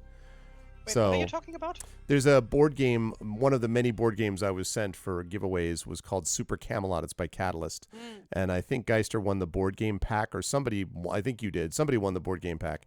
Anyway, that's what it was. That's what the game is like. I've had a chance to play it actually when Zach was here. So we are now. Who's throwing shade? Gray shade. We are now tied up. 2 votes for Clock Street. 2 votes for Barrow Hill. So I do need someone to break this tie, please. You can see the clue. This is for where the gem is located. And Who's throwing shade? Gray shade? that was Big Boss said that. Ah, I see. Yeah, I'm not looking at chat currently. I'm sorry. Going Very once. sorry. Going twice. Okay. Barrow Hill it is. Convenient since it does say gem is somewhere around Barrow Hill. And it says EOB, whatever that means. So, okay. Now when we go to this. Eat old barnacles. So, having learned, gotten the clues from the places that we went to, the Noose, which is where we went to the fortune teller, and then we went to the Merchants Guild, and then we went to Brass's house. We now have the basic ideas. You leave the city by the field gate, slipping past the guards like a shadow. And in fact, I think since we're now out of the city, I'm going to give us a save point there. As soon you see Barrow Hill rising out of the night ahead of you. As you climb the hill, you see the ancient barrow from which it got its name. Not far away is an overgrown garden, all that remains of a great house built here a century or more ago. They say that the family who lived there were dogged by ill luck until they abandoned the house, and soon after they left, it burnt to the ground. You wonder what Brass has done to the site, where the Eye of the Basilisk is, and how it's protected. Where will you start looking? Should we start, chat, $vote space 1 by the barrow, or should we go $vote space 2 by the house? $vote space 1 is... Whites. $vote space 1 is the barrow. Yeah, exactly. Nothing bad ever comes from those. $vote space 1 is by the barrow. $vote space 2 would be by the house. To start looking for the gem. Our house. In the middle of our house. Our house. In the middle of our house. Our house. In the middle of our house. It's just houses all the way down. House, house, house, house. Okay. All right. Last call. I see some people are interested in a bit of they want to go check out the house instead of the barrow. EOB means end of business, like EOD means end of day, and like COB means close of business. Oh yeah. Is that what you think it is? It doesn't mean anything like end of barrow. End of BAM. Email original barnacles. Barnacles, yeah. Explanation of benefits. Surely the B is for barnacles. End of Bam Adebayo, player for the Miami Heat that just lost last night to the Denver Nuggets. Essen Odor Those were Barnacles. words. Okay. Eat only beans. Eat only beans, yes. Office like- buddies. That's what it means. Eh. End of bunk. What is that a thing? End of bunk. Okay. So it looks like chat is going to go to the house. All right, so we're going to go to the house. Okay. So the garden is old and overgrown, more like a jungle these days. But in places you can still see traces of a flower bed, proving that it used to be a garden. Heading towards the blackened clearing where the house once stood, you see what looks like a statue a few yards to your left. Will you inspect the statue or go straight across what was once the lawn to the site of the house? Simple two choices again. Inspect the statue is $vote space 1. Go straight across what was once the lawn to the site of the house is $vote space 2.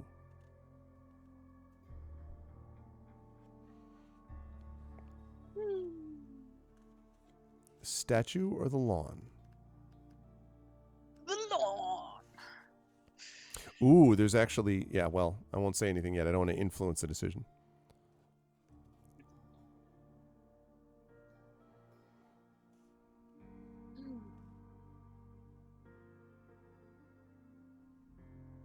Time to inspect the statue. Hope no one's watching. If you can look at it, it's important, maybe. Yeah, it could be. Possible. It's conceivable. Inconceivable. Inconceivable. I need to rewatch that movie. I haven't seen it in a while. So good. Yes.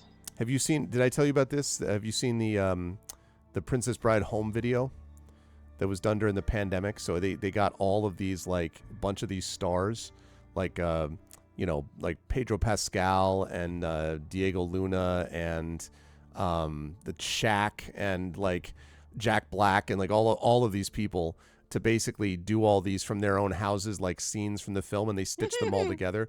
And they're actually, like, I mean, it's ridiculous and very low, impossibly low budget and silly, but it also gets the words right and everything. And the end of it actually has Rob Reiner plays, like, the kid in the bed at the end, and he's just like, where he says the thing about, Grandpa, you can come back and read to me tomorrow if you want.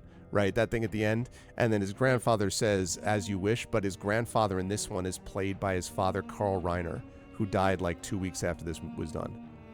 It was really, it was really something. Reiner was in his 90s at this time, so very, very cool. And it was, the proceeds went to charity and all that stuff. But it's like not, like that awful, do you see all the people thing that, like, all the actors and stuff did? Do you see all the people? Is that what the song was called? Like, where they all did that song together? Oh, you mean like We Are the World type of thing? Yeah, but like something people... Well, I mean, I think it's really charming. I mean, they actually clearly all love the movie because it's an incredible movie. It's really charming. It's not, I mean, it's not taking it seriously in a way because, like, they do, like, figures going up like mountains instead of, but I don't know how to describe it. It's silly, but in the same time, they actually deliver the lines well. So, like, Jack Black is, like, filming it obviously, like, at the stairs in his back porch or whatever. So he's just like, as the Man in Black. So he's just, like, leaning over the stairs, and the guy's just like, what if I gave you my word as a Spaniard? He's like, no good.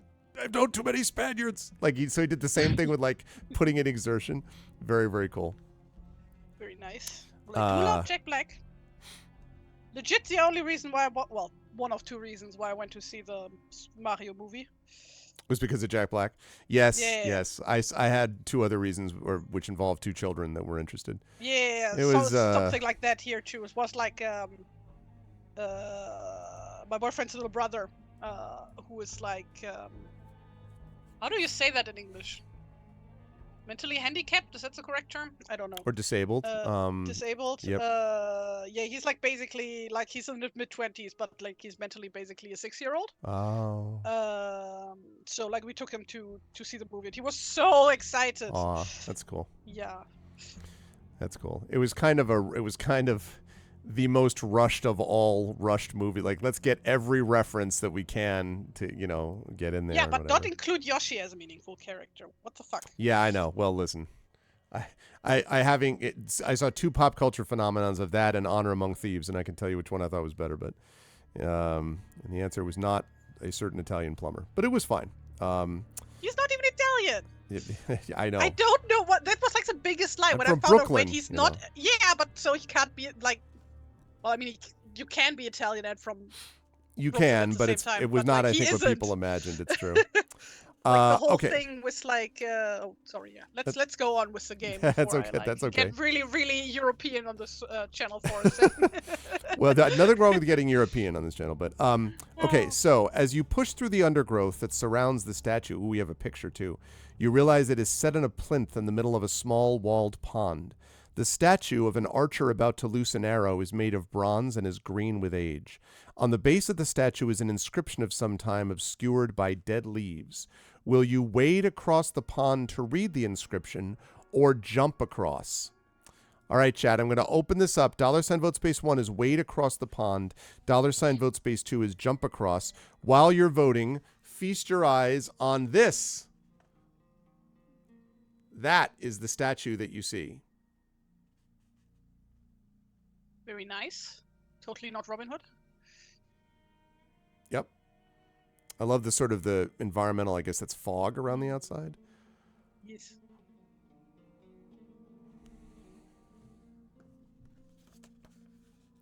Don't trust the statue, disarm it.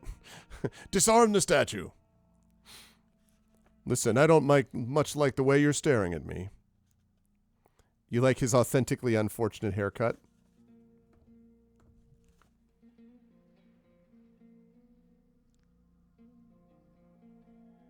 It's true.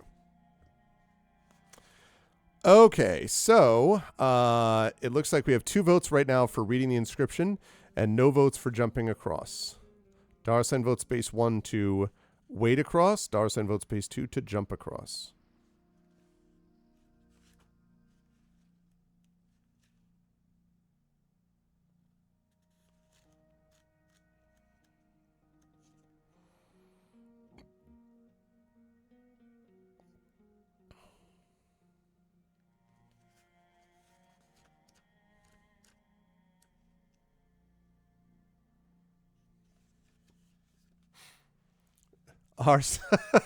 Our statue, doo-doo, in the middle of our pond. Our statue, doo-doo.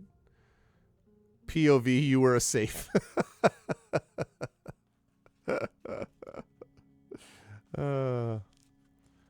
You hold the key to our hearts. All right, 2 votes, chat. Let's get those votes in. Last call, last call. If you want to wade across or jump across. Wade across is 1, jump across is 2.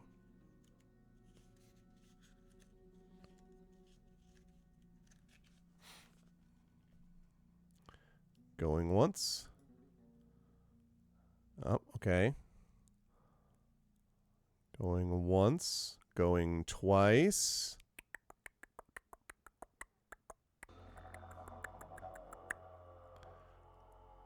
It's supposed to be an L-shaped key. I actually don't know if it's supposed to be shaped like an L or if it just has L on it. I don't remember actually what it described it as. It did say that it has an L on it. It has an L on it. Okay. It's a loser key. I was going to say, I'm a loser key, so why don't you go? That's right. Okay. Right. The winner is wade across. Okay, we're going to wade across this freezing pond. The water is icy cold. You start to wade across the pond, and instantly your legs are attacked by a pack of small but vicious cold water piranha. Well, yes, finally some monsters. I feel the drawing coming up. You try to fight them off, but it isn't easy. You can hardly see them through the weed-choked water, and you end up splashing a lot but hitting very little. Fight the piranha as a single enemy, subtracting 1 point from your attack strength for this combat. The good news is that our attack strength is 12, and their attack strength is 6. So the good news is they are not much of a threat. Piranha. 6, stamina 6. Okay. So, chat, what I need here is I need someone who is willing to roll dice. So, who is going to roll dice for us for today? Wow, we are 2 hours into the stream, and now we are picking a dice roller. That took a long time. I know, it's true. Well, we were being so, like, secretive up to this point. What's it going to be, chat? Yes, physically. I would like someone to physically roll dice. Of course, you are on your honor. You have to use your honor code. No trolling with this. You have to be honest about what you roll, good or bad. All right, else Chaotix. I will find you and I will end you. That's right. And since Chaotix is going to do it, Chaotix, who is also in Germany, who is in Germany, means that Tari just has to travel back over the border. I forgot, you're in the Netherlands now. You can travel back over the border. It's Europe. Everything is within 5 minutes of each other. To be fair, he does live only like a good hour away from my See? So there you go. All right, Chaotix, you have your marching orders. So you're going to roll 2 dice, and you're going to add that to 11 to give us our number. So 2 dice, 6-sided. Yeah, Hillness, it looks like Chaotix has got it, but we'll need them. Maybe Germany still has chocolate milkshakes. Ow. Ow. Wow, flying enemy. Dang. You were going to roll one from the wizard set you got at ArvCon at the Klein?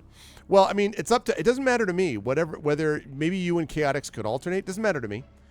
Whoever wants to battle, we do have milkshakes. Chaotix points out. Wow. But is it chocolate? Merciless. Like, that was the problem. Like, Chaotix, I don't know if you were here for that bit, but like I had like a whole thing about McDonald's in the Netherlands removing chocolate milkshake from the menu. 2d6 plus 11. You got it, Chaotix. And I'm going to re-rolling 2d6 plus 6, which is my skill. Or rather, the piranha skill, not my skill. Does the McDonald's ice cream machine even work? That's a good question. Actually, that's not really a thing over here. Like the whole cliche about McDonald's ice cream machines not working. They always work. Well, they don't. Well, they work always, now because they like got rid of chocolate, of the time. and they made it tropical fruit. So now, chocolate. Little known fact: chocolate actually clogs up milkshakes at a higher rate than. Okay, so go ahead, Chaotix. Go ahead and make that roll. 2d6 plus 11. We'll see what we've got. 21. All right. I have got here an 8. I critically... Wow. The piranha did not do well with 2 1s out of the gate. So an 8. Okay, so the piranha are down to 4 stamina. Okay, once again, second round. 16. Up. There's an opening. 14. There was not enough of an opening. Okay, one more hit and the piranha's dead. One more, Chaotix. I love how the game hypes it up. The book's just like, well, this is going to be a hard combat. And then 19, 12. Yeah, okay. So we pretty much obliterate the piranha. We officially have sushi now. Good job, Chaotix. Way to go. Excellent work. All right. We have defeated the deadly piranha without taking a hit. You reach the plinth safely and stand clutching the statue for a moment, catching your breath before you look at the inscription. Brushing the dead leaves and other rubbish away, you reveal the following words. My enemy's a heart of stone. My arrow never flies. Yet when my arrow heads for home, the gate of death yawns wide. Again, I'm going to read that once more, this time with echo for extra effect. My enemy's a heart of stone. My arrow never flies. Yet when my arrow heads for home, the gate of death yawns wide. You puzzle. Okay. You puzzle for a while, wondering what to do. As you lean against the statue, it shifts slightly, making you jump. You push it and it shifts again. The whole thing is made to swivel back and forth. The arrow must be the key to getting into the barrow. What will you do? Will you point the statue at the barrow?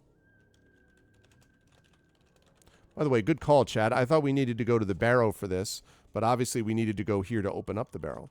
Point it at the site of the house, or point it at the standing stone, which is right next to the barrow. Ein Hinkelstein.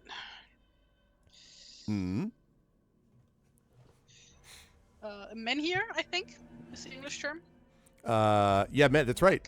Yeah, but I know Menhir only because of my, as a kid, because of my love of Asterisk. Because that was what, Obelisk was a Menhir deliverer. So. Wow, you mispronounced both of their names. What? What do you mean? One go. Not Asterisk and Obelisk. Asterix and Obelix. Okay, Asterix. With an X in the end. Asterix. Not yeah, I said that. SX. Well, Obelix. Yeah, I guess Obelisk. Obelix. Well, see, it's confusing because no, it's Obelix. But isn't there there's also an obelisk though? So I got a little confused about that. Asterix, I did say. No, that's like when like the two of them have beef with each other and they want to get on each other's nerves. Then they call each other asterisk and obelisk. I see. Okay. Asterix. Because they hate it when when people mispronounce their names. It's like a whole thing. Obelix. Yes. Whatever. They're only around because of that special potion. That's the only reason they exist. And they made a point out of that multiple times. That is not the case. It's not the only reason. I know. And then Getafix is the druid who makes it. Right, that's what I'm saying. I always thought of it as asterisk, and I still think they're playing with that idea, that conceptual. Yeah, of course it is, but that doesn't mean that it's the correct name. Meh. Don't argue asterisk with me, okay? Assurance do Turix. not. They have such great names in those comics. This is what happens when I ask people. I asked you a question. Panoramics, yeah. Oh my gosh, there are so many great names. I still have a few of the Asterix books. Okay, so we are going to point it at the standing stone by the barrow. Let's see if you're right, chat. You pull the statue around so that the archer's arrow points at the standing stone beside the barrow. There is a grating noise, and Asterix falls to his... No. And part of the featureless grassy mound falls inward, revealing a small stone doorway. Hey, how about that? You go cautiously... You hear... Do-do-do-do-do-do-do-do. You go cautiously inside, pausing only to light a torch. Your hand lantern isn't bright enough for these conditions. So yeah, we're just gonna, we have a torch. Totally. I'm calling shenanigans on that. We're gonna use the hand lamp. Same. If the hand lamp isn't useful, then they shouldn't. What is it used for? Slightly dark areas? Like, what does that mean? So yeah, we're going to. Also, why would a lantern be less bright than a torch? Doesn't make any sense to me. That part. Unless a hand lamp is different or something. I don't know. Okay. You go down. Oh, and by the way, this was a picture, which they just showed us, of the standing stone by the barrow. Ooh. There you go. Okay. Could be a small Very dark lantern. Neolithic. Yeah, I remember Vital Statistics. Yeah. Vital Statistics, that's right. Who was always afraid of the sky, who's only afraid of the sky falling on his head, but of course tomorrow, but because tomorrow never comes, he's able to manage anyway. Oh, man. You go down a short passage and come to a set of steps leading downwards into the darkness. This seems to be the only way onward, so you start cautiously down the steps. If you have spot hidden skill, and we do, pausing to examine the steps, you notice a loose flagstone. You prise it up and find a small lever underneath, obviously the trigger for a trap. You avoid the trap and carry on down the steps. A low passage leads away from the foot of the steps, ending in a huge stone slab. You have to stoop to move along the passage. You raise your torch to see what's there, and suddenly the air is full of sharp, small-toothed bats. Actually, let me do this again. Small, sharp-toothed bats. That's actually what they are, not sharp bats. They're small bats. Small, sharp-toothed bats. Do we have a silver whistle? We do not have a silver whistle. And that means, chat, that it is your worst nightmare. I'd ask you to hide the children. For this! Ah! Ah! Ah! Ah! Terrifying.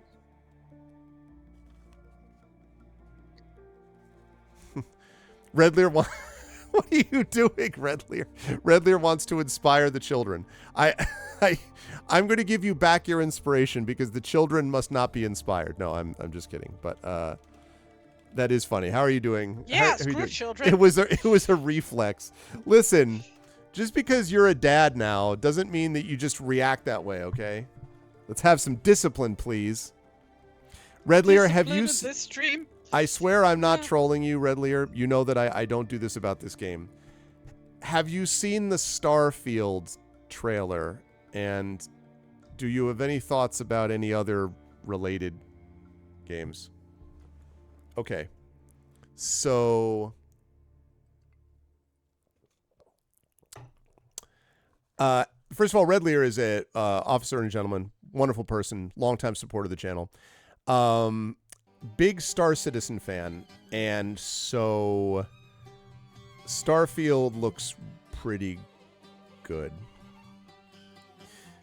Neither Bethesda or Chris Roberts have a very good track record when it comes to hyping up releases. Yeah, that's true. That's true. Bethesda, though, has delivered games in the last 12 years. Anyway. Like, every port of Skyrim, huh? Yeah, exactly. Multiple times. Abrara Course. That can't be. But it's not with an X, though, right? It's got to be Abrara Coursi, probably. From the French phrase, oh man, I'm not going to get this right. Tomber sur quelqu'un à bras raccourci. To attack someone with violence. Very cool. A bras raccourci. We got some coup going on with Dishonored too. Okay. Your torch has panicked the bats. Now, see, this is what I mean. This is nonsense because we have a hand lamp. It shouldn't have panicked them. Anyway, some attack you as they mill about. Fight them as one creature, subtracting 2 points from your attack strength because of the cramped conditions. Now, again, the good news is we still have a very high skill. So this bat's skill is 5. Their stamina is 12. But we, even with that, with the negative because of fighting inside the tomb, or inside the barrow, we still have a skill of 10. So Chaotix, if I can have you again roll, please, to fight against these bats. Also, I'm already loving this picture, even though it's not even done yet. I love those fish. It's very funny. Meh. They hanky. 15. Oh my gosh, the bats. The victory for the bats. They roll a 17 out of the gate. I'm rather embarrassed to say that we lost 2 points of stamina on that one. Okay. We literally rolled like a 5, and they rolled an 11. Another 15. Okay, this time they lost. Down to 10. Okay, let's keep going.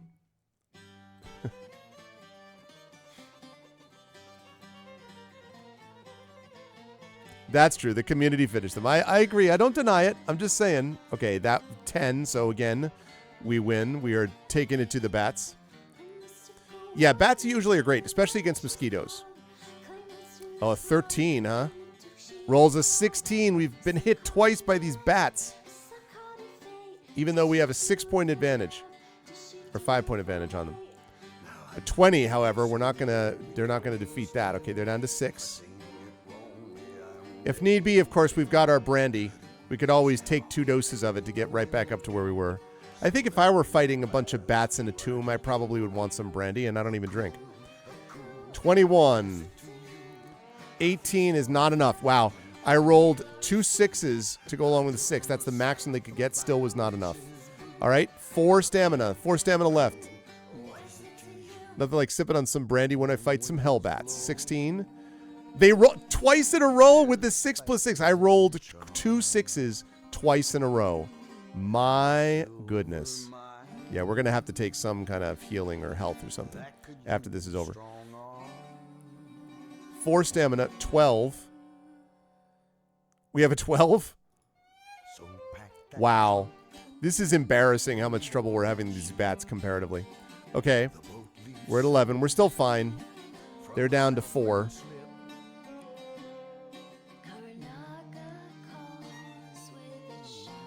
Maybe we're allergic to bats. This is like when Batman first discovers bats because he's obviously afraid of bats at the beginning.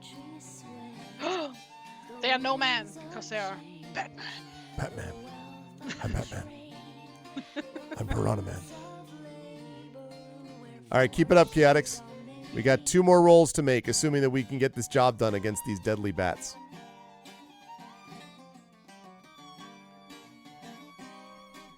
These things are driving me batty. Batmanix. Oh, you rolled it again? It was 16? Oh, sorry. 15, okay. Sorry about that. One last one. Okay, they're down to 2 stamina. 21. Nice, and they rolled a 10. Okay, that destroys the bats. Now, before we move on to the next line there, We may need to, I think we need to get some food here or something, chat. So, let's talk about provisions, which we have lots of. Okay. Provisions. So, eating a meal restores 4 stamina points. So, chat, we are currently down 8 points. So, do we want to eat 2 meals? I'm going to ask whether we want to eat $vote space 1 means eat 2 meals. $vote space 2 means do not eat any meals. Or we could get drunk, yes. Could also have the brandy would be 6 stamina. So if we took all the brandy, it would be up to 17 stamina. Or we could have 2 provisions. So $vote space 1 is provisions or brandy. And you can tell me in chat when you can vote and then tell me in chat whether it's provisions or brandy. It's of course fruit juice because this is a kid-friendly show. That right, fruit juice, brandy. absolutely. Yeah, grape juice. Yeah. Grape juice, yes. Can we soak the provisions of brandy? Could you eat 1 meal and wash it down with a swig of brandy? I suppose. Yeah, you could do that. You could have like 1 meal. Brandy to sterilize the bat bites. Yeah, that's clearly why. And as we know, you sterilize bat bites by drinking it internally. Then it just comes out of your pores and sterilizes any injuries. That's how that works. Brandy is just the brand name. Can't get any blood infections if your blood is full of alcohol. That's true. It's exactly fewer options for things to be infected if your blood alcohol level's high enough. You're just going to infect alcohol, and who cares about that, right? There are people right now, they're like there's some medical person in chat right now who's just like, I am appalled.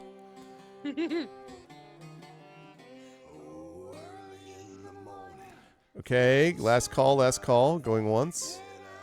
Going twice. So it sounds like what chat wants to do is 1 provision, which will restore 4 stamina, like that, and then 1 swig of brandy.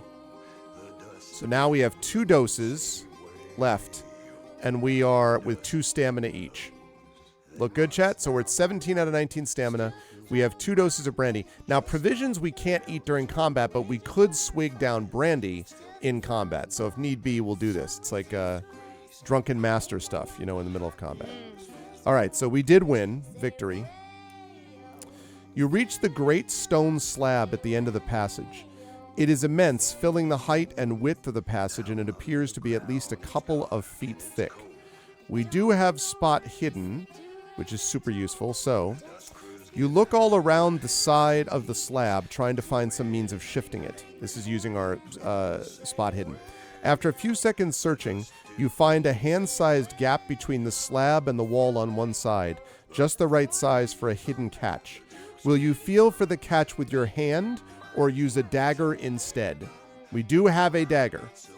So, chat, are we going to... they already ask, I know, like, exactly. Of It makes me course we worry. are using the dagger. What the fuck? $vote space 1 to feel for the catch behind the stone slab with our hand, or $vote space 2 to use a dagger instead.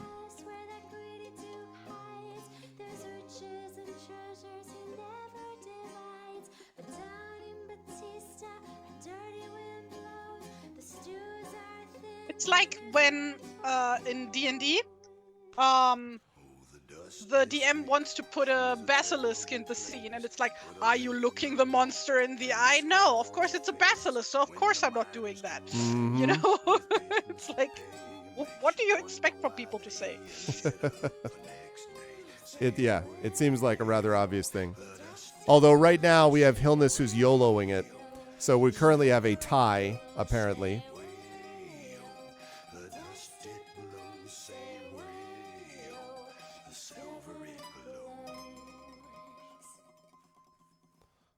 All right, $vote space 1 chat is to use your hand. $vote space 2 is to use a dagger. Really, Chaotix? Chaotix living up to the name.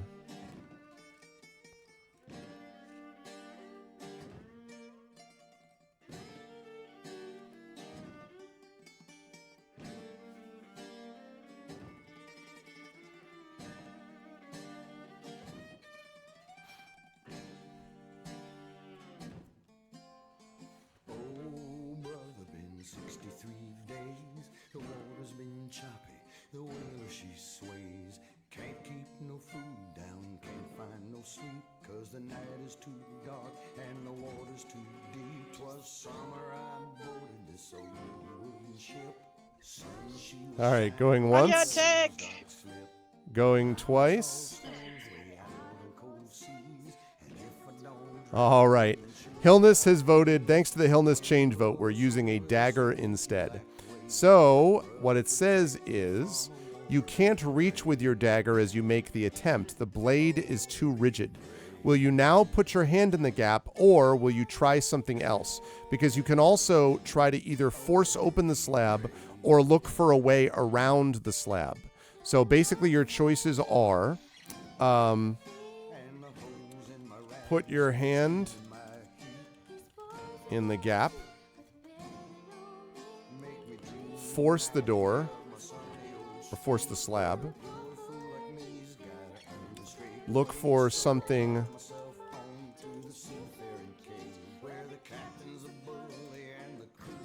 a way around the slab. Help you. There we Kitty go. cat is coming to say hi. Hello, kitty cat. Ah, Put your hand in the Kitty gap cat? is $ vote space 1. And hello to Lorelei. $ vote space 2 is force the slab. $ vote space 3 is look for a way around the slab. 8 weeks, I said 8. But it's 10 weeks, we still wait. Not one lonely rock in sight. So it's another. this was a bad idea. I can't draw while I have a cat on my lap. Now we're tied up, 1 vote each. We do need someone to break this tie so we can decide what we're doing. I like the idea that the group of us are just standing in front of this slab like, I think we should do that. No, we clearly should do this. Perhaps we should do this. Brother, protect me from a watery grave. A watery grave. A watery grave. So put your hand in the gap, force the slab, look for a way around the slab. Please get your votes in so we can break this tie. $ vote space 1 for gap, 2 for slab, 3 for look away around the slab. Going once, going twice. All right, we're going to look for a way around the slab. All right, let's see how that works. The slab is big, it says. It's the sort of thing you're meant to notice. And while you're looking at it, you're not looking at the real way in, which is hidden somewhere else. It's an old trick, but you wonder if it's being used here. You search the end of the passage, and finally you find a loose stone in the right-hand wall. You pull it out, then another and another, and in no time you've made a hole big enough to crawl through. Turn to 150. Ah, we made it through, and I think we got something that you'll be interested in drawing here, Tari. You find yourself in an alcove looking into a small burial chamber. The chamber is crudely built, and soil filters in through the slabs of the walls and ceiling. An ancient body lies moldering on a plinth in the center, with a longsword by its side, and 2 piles of bones show where other bodies once lay. Suddenly, the bones are stirred by an unseen force, and gather themselves into skeletons, each armed with a spear. They raise their spears and advance towards you, and they look, chat, exactly like this. Rah. It's Stalfos. Or Mort.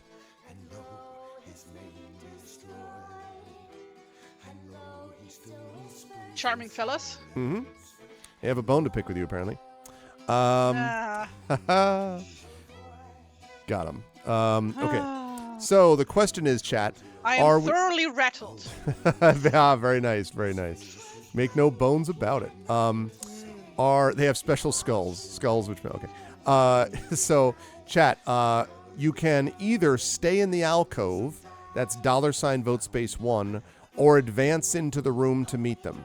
So do you want to stay in the alcove and have them come to you, or go out to meet them? $ vote space 1 means you're in the alcove. $ vote space 2 means you advance to meet them.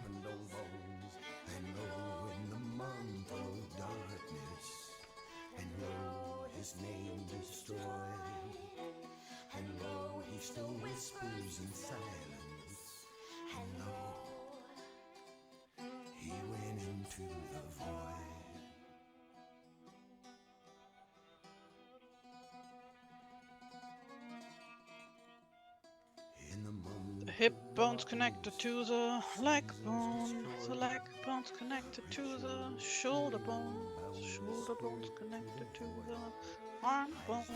That's all connected to one. No more to become what the believers waited for. They saw him outside beyond Okay, we have 2 votes for advance to meet them. Let us last call this. He opened his eyes as black as a dream, trying to speak his only words, a scream.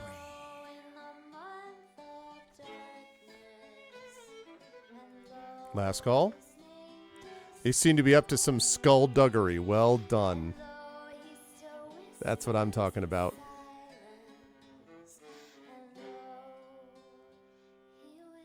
These ones are all about the truth. They would never tell a fibia. Oh, yeah. Very humorous. Yeah, they might rib you a bit. Mm.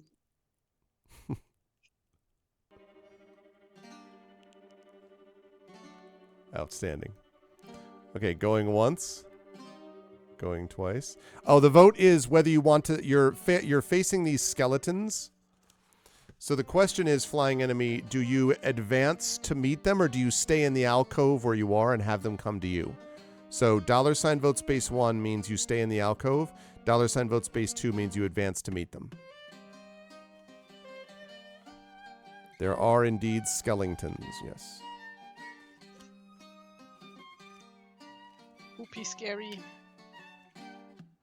On the sands of sweet Serconos did we bathe in the sun, sharing grapes from Culero. Oh, actually, this is gonna be way easier if I... Too spoopy for the like likes of me. this. Going once, going twice. Okay, you're going to advance to meet them. By advancing to meet them, chat, it means you have to fight them together. So what happens is you generate an attack strength against the other. So what you're going to do is every round, the skeleton, each skeleton is going to roll, and we're going to roll against each skeleton, but we're only going to injure one skeleton at a time. If you beat the other skeleton, it just means you kept from being hit by that other skeleton. So, first skeleton. All this mortar fan art that I've drawn in the past is really coming in handy right I thought, yeah, I was going to say, I would imagine. Let's see. Now we cower in the alleys of streets where we did stroll. Okay. Yeah, we have full skill for this. Yes, we do indeed have full skill. So, we have full skill against these creatures. So, the first roll, basically, the first roll is going to be to hurt the first skeleton. The second roll is going to be to keep from being hurt by the second skeleton. Might have been a misunderstanding with the vote there. Oh, you were going to stay in the alcove? Okay, you would have gotten outvoted anyway, though. So it worked out okay either way. It's okay, flying enemy.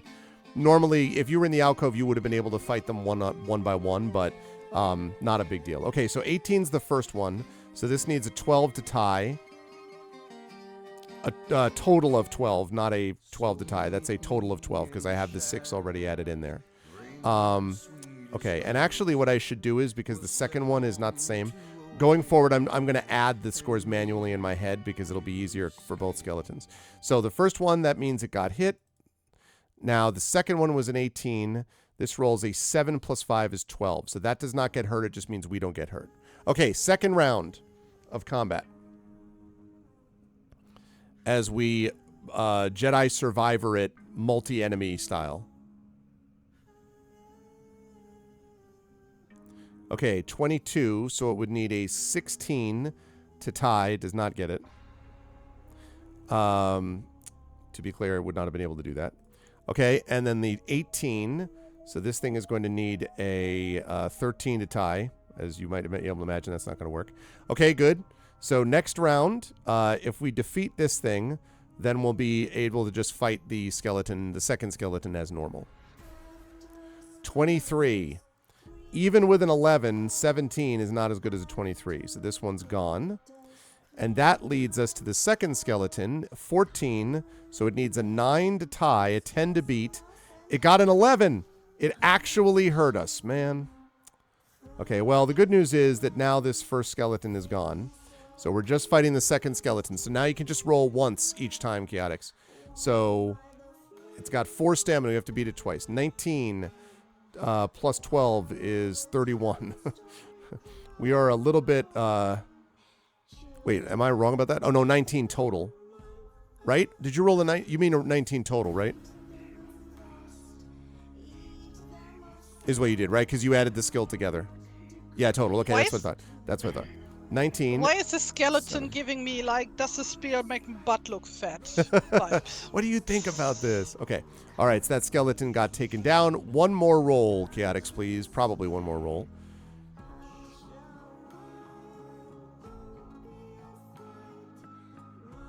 $18. So it just needs a 13 to tie on 2 dice, which is not going to happen.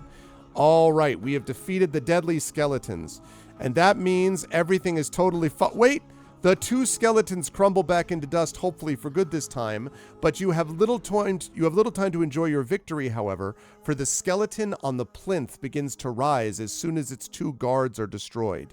Hefting the huge longsword which lay beside it, the skeleton lord advances slowly towards you and says, "Fus Roda!" No, it doesn't actually do that. Skeleton lord. The skeleton lord advances slowly towards you. Now, here's the deal about this skeleton lord. The skeleton lord is stronger than its minions. It has an 8 skill and 6 stamina. That's not so bad, but every time the skeleton lord wounds us, we not only lose 2 stamina points, but the skeleton lord adds 1 to its attack strength for the following round only. So basically, we don't want to get hit by this thing, is what I'm saying. So, it's time to... Khajiit wares. We should get the skeleton peasants to rise up. Well, you know.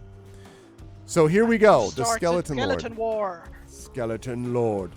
Exactly. All right, 18. So it's going to need a 10 to tie and 11 to beat. It gets a 10, that's a tie, but it did not wound us. So, sting. Okay, second round. Skeleton man. Dee, dee, dee, dee. 19. It needs a 11 to tie, a 12 to beat. It gets a 7. Boom. Knocked it back. Okay. Push. Row. Okay. All right. Now one more again. Once again.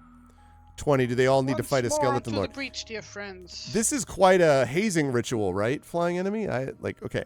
So 20. All right. So the skeleton lord needs a 12 to tie. Didn't get it. I got a 2.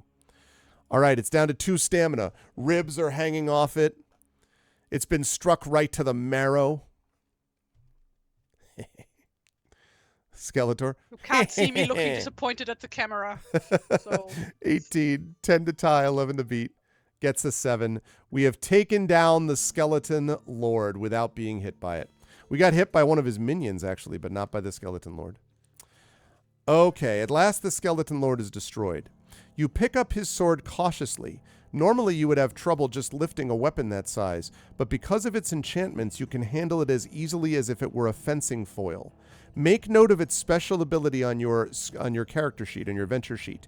When you hit an opponent, as well as the usual stamina loss that it incurs, you add 1 point to your attack strength for the next round only. So first of all, a magic longsword. On hit, +1 to attack strength.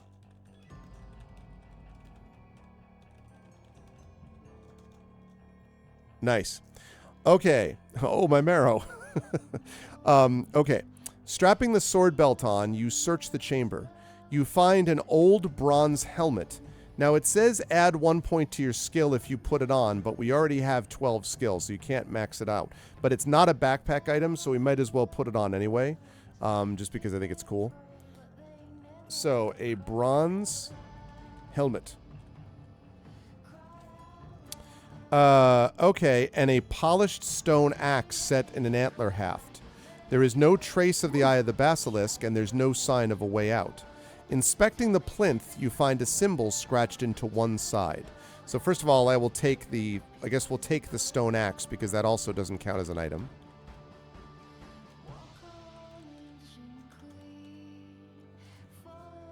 Yeah, I know. I felt a little bit that way also. That's true.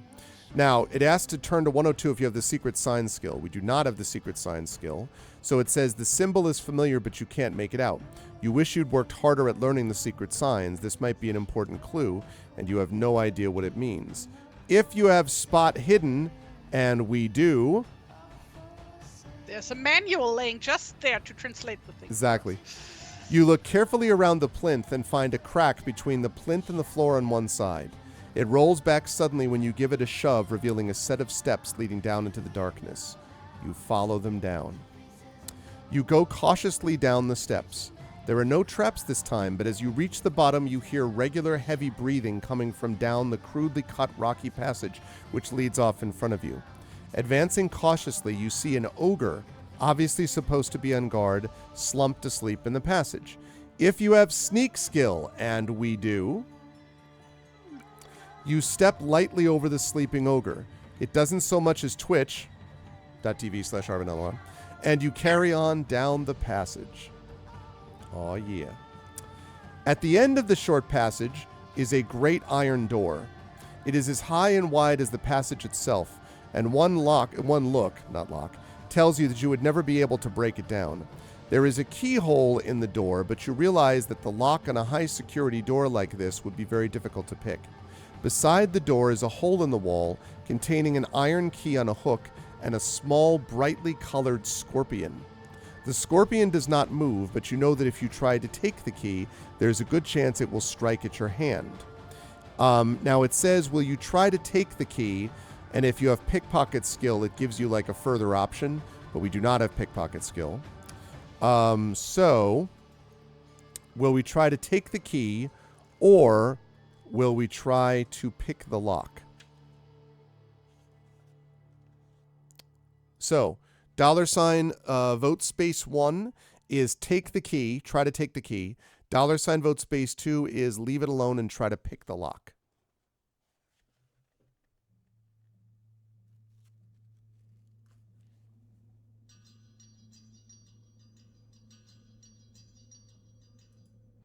We've left behind the soundtrack, so I'm going to put in the new one. We've got about a half hour to go, by the way, Tari. A little around there. Oh, no. Really It's not you, Chad, I promise. I put in Zoom chat the Thief Deadly Shadows soundtrack. All right, try to take the key or leave it alone and try to pick the lock.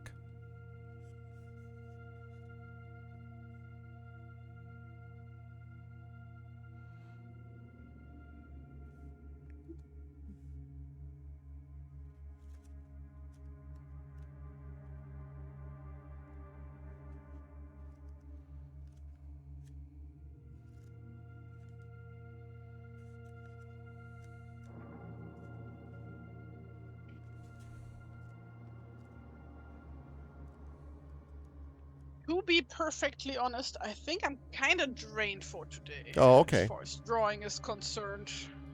That's fine, Tari. Is it?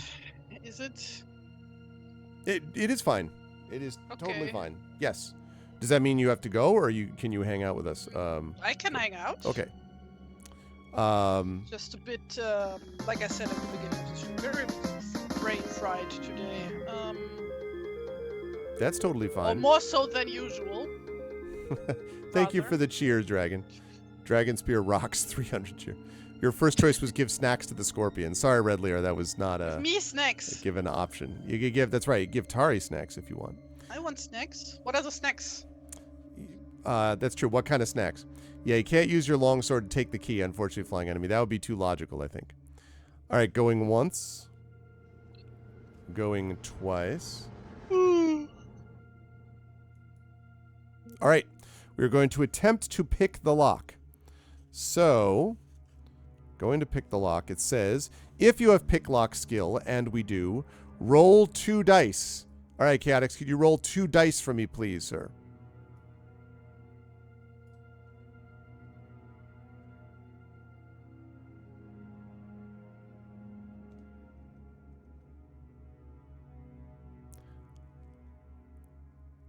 Okay. So that's fine. The result has to be equal to our skill score or less, which is pretty good since we have a skill score of 12. But the lock is the most complex you've ever seen, and it seems to take forever to pick it. But eventually the last of the tumblers clicks back, and the door swings open with a barely audible creak. All right. So I'm going to give us a save point there, too, because we can't be very far from the end, I don't think. So, all right. Going through the door, you find yourself in a passage which leads off left and right. Will you go left or right? Simple. $ vote space 1 is left. $ vote space 2 is right. What's up, Caro? You like the skeleton sketch? They had a lot of attitude for a couple of folks with no flesh. Very nice. Their character was indeed fleshed out, as Big Boss said. So $ vote space 1 is left. $ vote space 2 is right. What's it going to be, chat?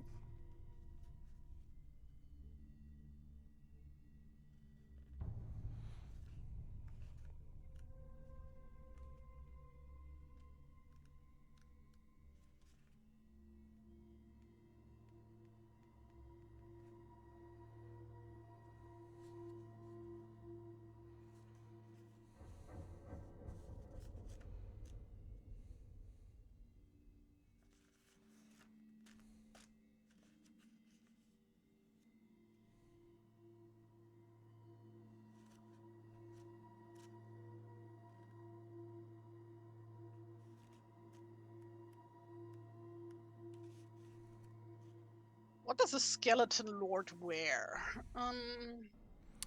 Armor of some kind. Yeah, no, it's great, Carol. Okay, so $ vote space 1 is left. $ vote space 2 is right. And we've made good progress, Carol. If we don't finish today, we will absolutely finish this next month, if we don't finish today. But we're very close. And then after that is book 30, Chasms of Malice. And then we go on to new sets. I don't even know, actually, what 31 is. But, because I haven't gotten those yet. I got a bunch of them a couple of years ago that I had sent to me, and that has lasted us for a while, but now we are almost out of game books. And all of these, of course, were UK only, because the US stopped printing them, the company stopped printing them in, like, I don't know, after book 2021 or something like that.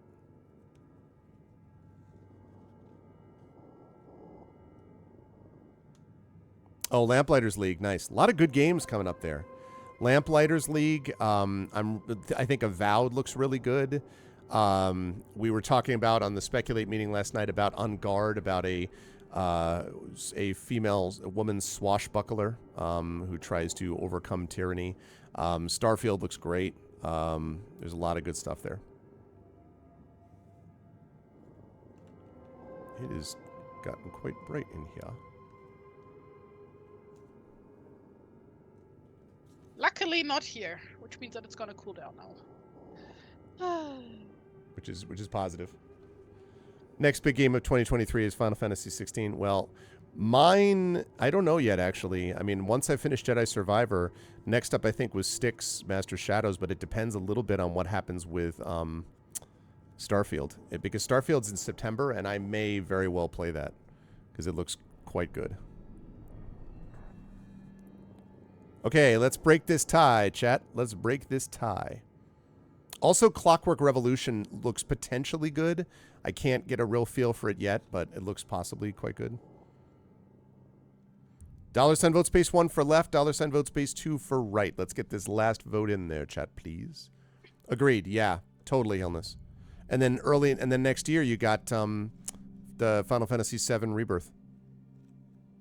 Yeah, but I think, I mean, well, yeah, because it's Bethesda. I was joking with Red Lear about that before.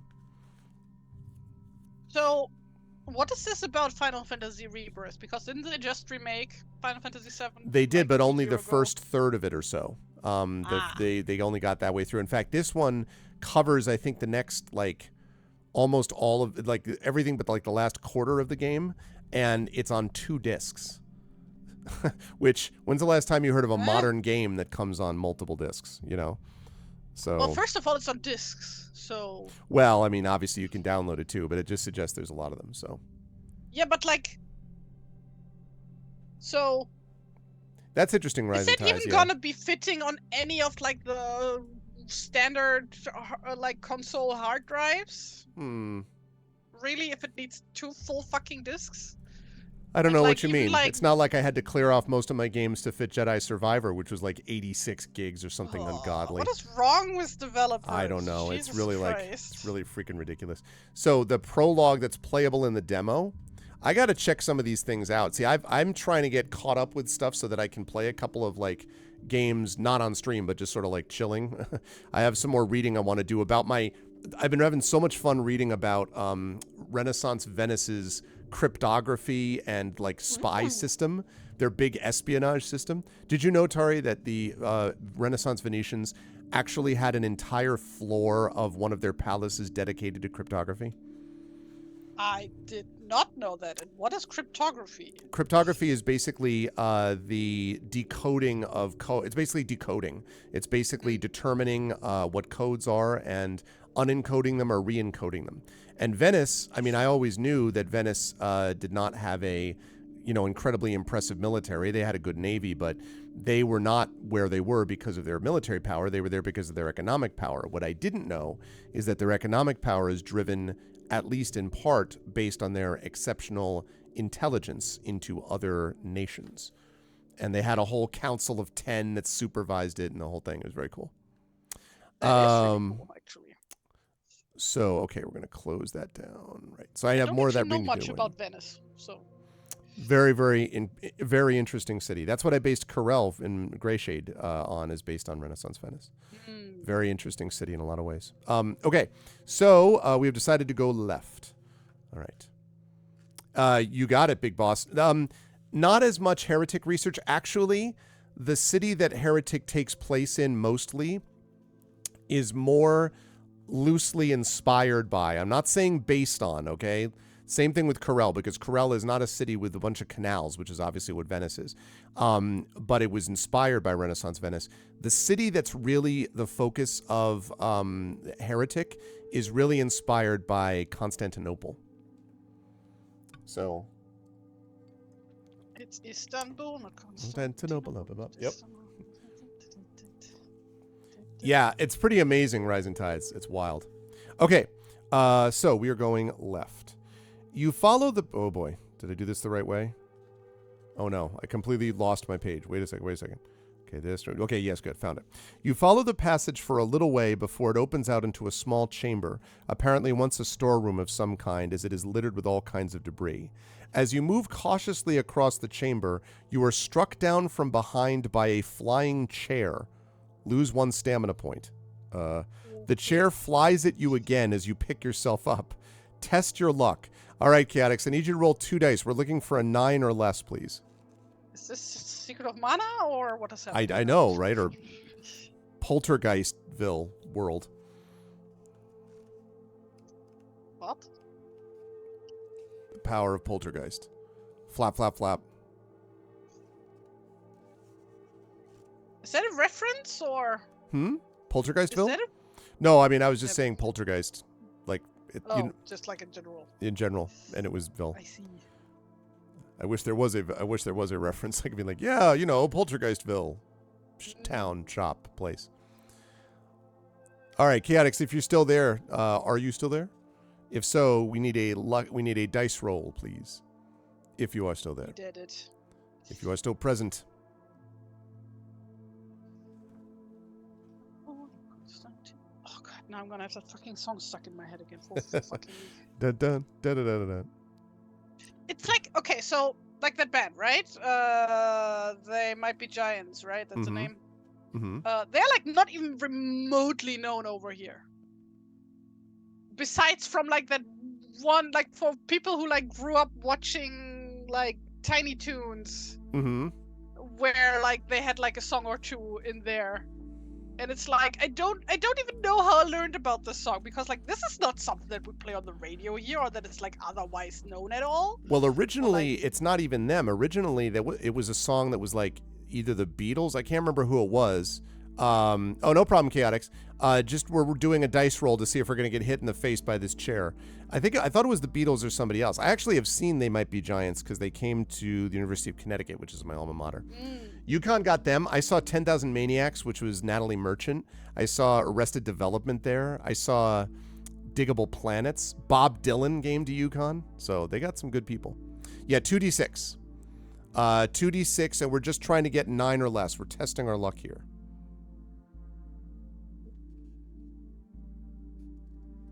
I was still like so fucking confused when I was in the car with my boyfriend, and on the radio they played Tenacious D, and I was like, "What? They played Tenacious D on the radio in That's this country? awesome. What is happening?" Hey, listen, that shows they would have taste. never do that back home in Germany. Never. Listen, that's a negative against Germany, okay? Yeah, I know. It's just This really is just whack. a tribute. It's a matter of opinion. Okay, the chair misses you by a whisker as you throw to yourself to one side. So we just missed. You can't see whatever's throwing the furniture about, but as a small table rises into the air and flies toward you, you realize that there's a poltergeist in the room. Okay, what was your first clue? So will you back out of the room, chat? That's $vote space 1. Or try to make it to the other side is $vote space 2. Will we back out of the room? Or will we try to get to the other side? $vote space 1 is back out. $vote space 2 is try to get to the other side. I don't know what I'm doing with this dude.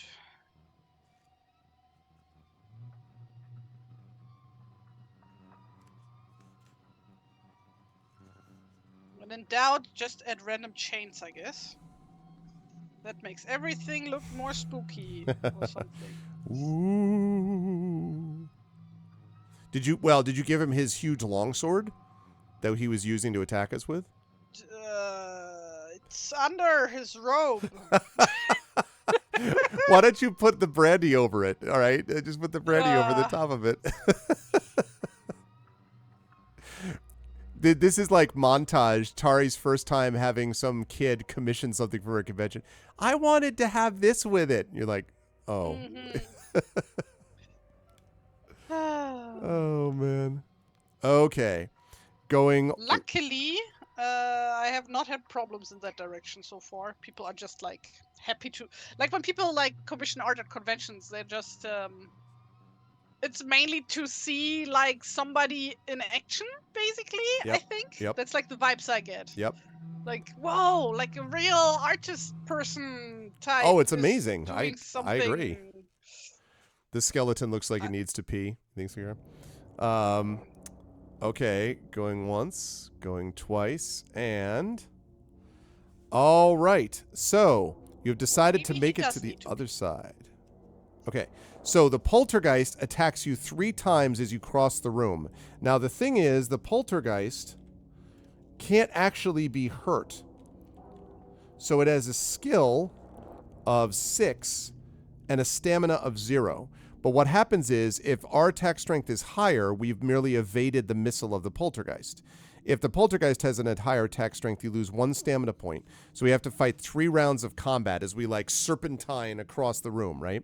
So, Chaotix, if you would please, excuse me, 2 6-sided dice, and we're going to add our 12 skill to it. So again, we have a big advantage on it skill-wise. 20, 20, and 23. Okay, so it's going to need a 14, a 14, and a 19. Well, a 10, a 9, and 10 is not going to get it done. Okay, nice work. So we skip across very quickly, and that brings us to, as you lunge through the hall of missiles towards the far side of the room, you spot a door set into an alcove. It says, if you have spot hidden skill, and we do, turn here. As you plunge towards the door seeking escape, you suddenly spot a slot in the ceiling above it, the sort of slot which might house a portcullis or some other trap. Will you keep on towards that door anyway, or turn around and try to leave the room?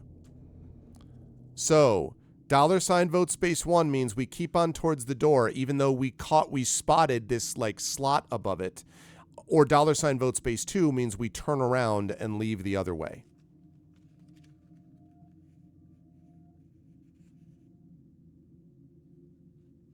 Slot hidden, yeah. When you're applying to be a thief, sometimes you're going to run into poltergeist. That's true. That's true.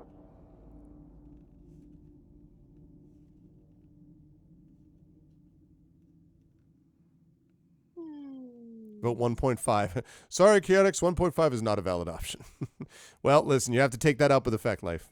Our Bot Plus has made it clear that 1.5 does not exist.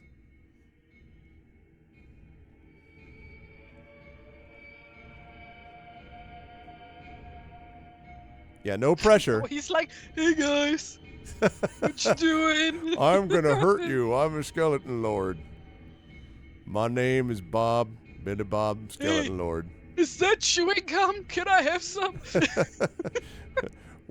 I'd like to say hi and ask you for your candy. It's my costume. How does he even lift that sword? He doesn't. He does. He just. No, dude, you said it's. Oh no, it is. Enchanted. Absolutely. No, I know. But it's just one of those things where you're just like, wow, yeah, because clearly he wouldn't be able to hold it on anyway. Also, I think I may have said hi to the Rising Tides, but if I didn't, hello. Hi to everyone who came in. It's good to see everyone. Okay, last call. Going once. Going once. Why is that not an option? And... okay. You have decided, I think correctly, to leave the room by the passage. I looked up while you were doing this. If we had not done that, literally a portcullis would have fallen on top of us, and we would have had to hold it from crushing us while also fighting the poltergeist. So good job, everybody. Okay, now you throw yourself around the room, across the room with bric-a-brac flying all around you. The poltergeist attacks you 3 times as you run across the room. So, Chaotix, 3 more times to get back across the room. You know the drill. Please roll 3 times with our skill, and then we're going to see how it does. 17, 18, and 21. It could theoretically beat us on that first roll, but it does not. Second roll, it would have to get a 12 to tie. It does not, and then 21 is hopeless. Yeah, so we managed to get across. We leave the room and run back down the passageway. That could have been a big problem. After a few yards, the passage comes to an abrupt end. The only way onward is a hole in the floor leading down into the darkness. And since we can't go back and try the other end of the passage, as we've just discussed, that means that we are going to have to go down the hole. Now, we do not have the climb skill, so that means that it's probably going to be a little bit harder for us to do it. You begin to climb down the shaft, but after a few feet, a foothold crumbles and you plunge headlong downwards, lose 3 stamina points. So, poof. Okay, well, that part sucks, but what does not suck is the fact that we are on the ground there. So we now have 11 stamina, chat, and I would recommend that we get some healing going on here. So either we have 2 of our provisions, or we have another one of our brandies. Although, again, I want to remind everybody, you can use the brandy in combat. You can't eat in combat. So it might make more sense to use provisions outside of combat. So, fighting poltergeist while holding up a portcullis is my fort. I feel I missed my calling. Yes, that is sort of a niche thing, niche skill, I would say. So, chat, do you want to eat provisions or not? Because we're down 8 points, so we do need to get healed a little bit. So, provisions or not. Time to eat a sandwich? Maybe eat some... This guy could also need a sandwich, to be honest. This guy needs several sandwiches, actually. Yeah. Can I have a sandwich? Food! That's what they're for. Yeah, I'm not even doing a vote right now. I'm just assuming... just let me know in chat. Yes, food. Food, nom. That's what they're for. I'm going once. Going twice. Okay. So, 2 provisions. We're down to 7 provisions, but we're now maxed out on health again. Which is, I think, pretty good. Okay. About 9 minutes left, chat, and then we're going to wrap up for the day. The passages... yeah, that was my last drawing. That was good. I thought you already had one. Thank you for doing a bonus one. Yeah, but like, Was... I feel weird about just not doing anything without a good excuse. I'm sorry. You were Now just my dozing. arm hurts, so I have a good excuse. Oh no, I'm sorry, Take Tara. You that. didn't have to do that. That was No, that just happens. okay. That's Well, just okay. something that I have to live with, I'm afraid. Oh. Well, Uh, you can pretend that you're the skeleton guy whose arm must hurt holding the sword. Like, no, that- it's enchanted. it's true. That You- skeleton you king keep looks sad. forgetting. I like the skeleton lord too. I think he's kind of he's sort of like a mascot for this game book. I think. You've been awake for 16 hours. Why have you been awake for 16 hours, Effect Life? The passage is roughly carved out of the bedrock and leads away to the north. You follow it for a few yards and find that it ends in a large and strong-looking door. You try the door and find that it is not locked. You open the door quietly and advance into a darkened room. Your torch does nothing to dispel the darkness. Only the heat on your face tells you that it is still burning. You hear the darkness must be magical. You hear a shuffling, slithering sound from the darkness. Will you advance into the room or go back? Let's see. Well, okay, never mind. This is silly. Okay, I just took a look. If we went back, it says this. You are certain the eye of the basilisk lies ahead. If you go back, you'll have failed your test. Will spend the rest of your life wondering whether or not you could have succeeded. On the other hand, if you go on, you'll have to face whatever is in there. You think hard about what to do. So it literally is like, if you don't go forward, you failed your test. Why even give us the choice at this point? Like, just be like, come on. Oh my God, Effect Life. Oh no. I'm sorry. Well, hopefully this will be a nice way to peacefully bring you to sleep as you look at this skeleton lord guy. We will be on here for another 8 minutes or so. Will you advance? Skeleton Lord is like, hey man, you want me to read you a good night story? I can tuck you in. You want a glass of water? A glass of milk? I can't drink one, but you can. Okay. Oh, the calcium would be very good for my bones. Okay, you're going to advance into the darkness because otherwise the option is to lose. So, if you have sneak skill, and we do, you hurry silently across the darkened room, feeling your way along one wall. You feel another wall in front of you and quickly find a doorway and a wooden door. You push and pull, but it doesn't open. It must be locked. If you have pick lock skill, my one objection so far to this book has been that, like, the 3 skills that we have are obviously the biggest skills that we need. Like, doing it the other way would have been just, I don't know how much having a pickpocket skill really would benefit you in this game, but, like, having pick lock has been used a million times. So, you step through the doorway into a torch-lit passage. You shut the door quickly as you hear a scrabbling, slithering sound from the darkened room behind you. Sounds like this.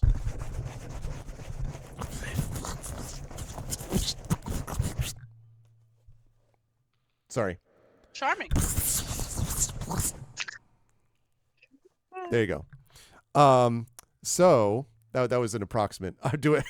Everyone's like, a snake playing Scrabble. What? Harv doing ASMR. Rat ASMR. Pass. Just outside the door stands a small bottle containing a liquid which glows very brightly, so brightly that it hurts your eyes. You wonder if it will penetrate the darkness of the room. Will you find out, will you find out and face the...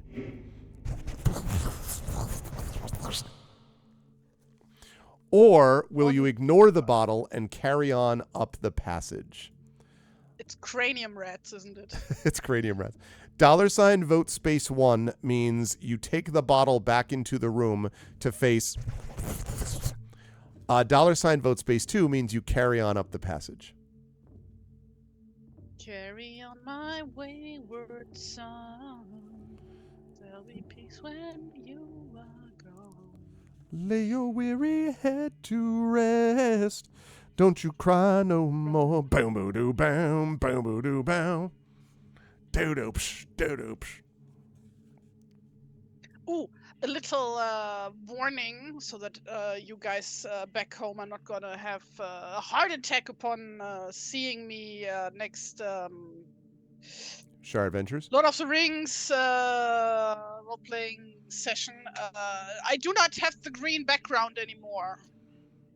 Oh, okay. I finally put up the curtains in the stupid room, so they're on the window now. I thought you were. The camera. I thought you were going to be like, just so you know, I've changed my face and I'm now. Yes. I'm now a permanently a furry or something, and I was going to be like, okay, that would be a shock. I would not expect that.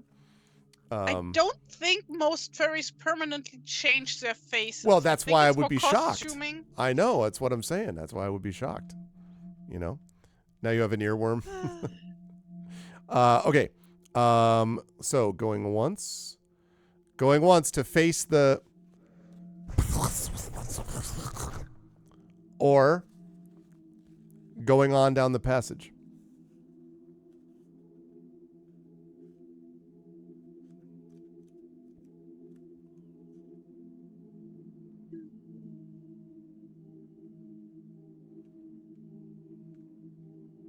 In before Scorpion having snacks.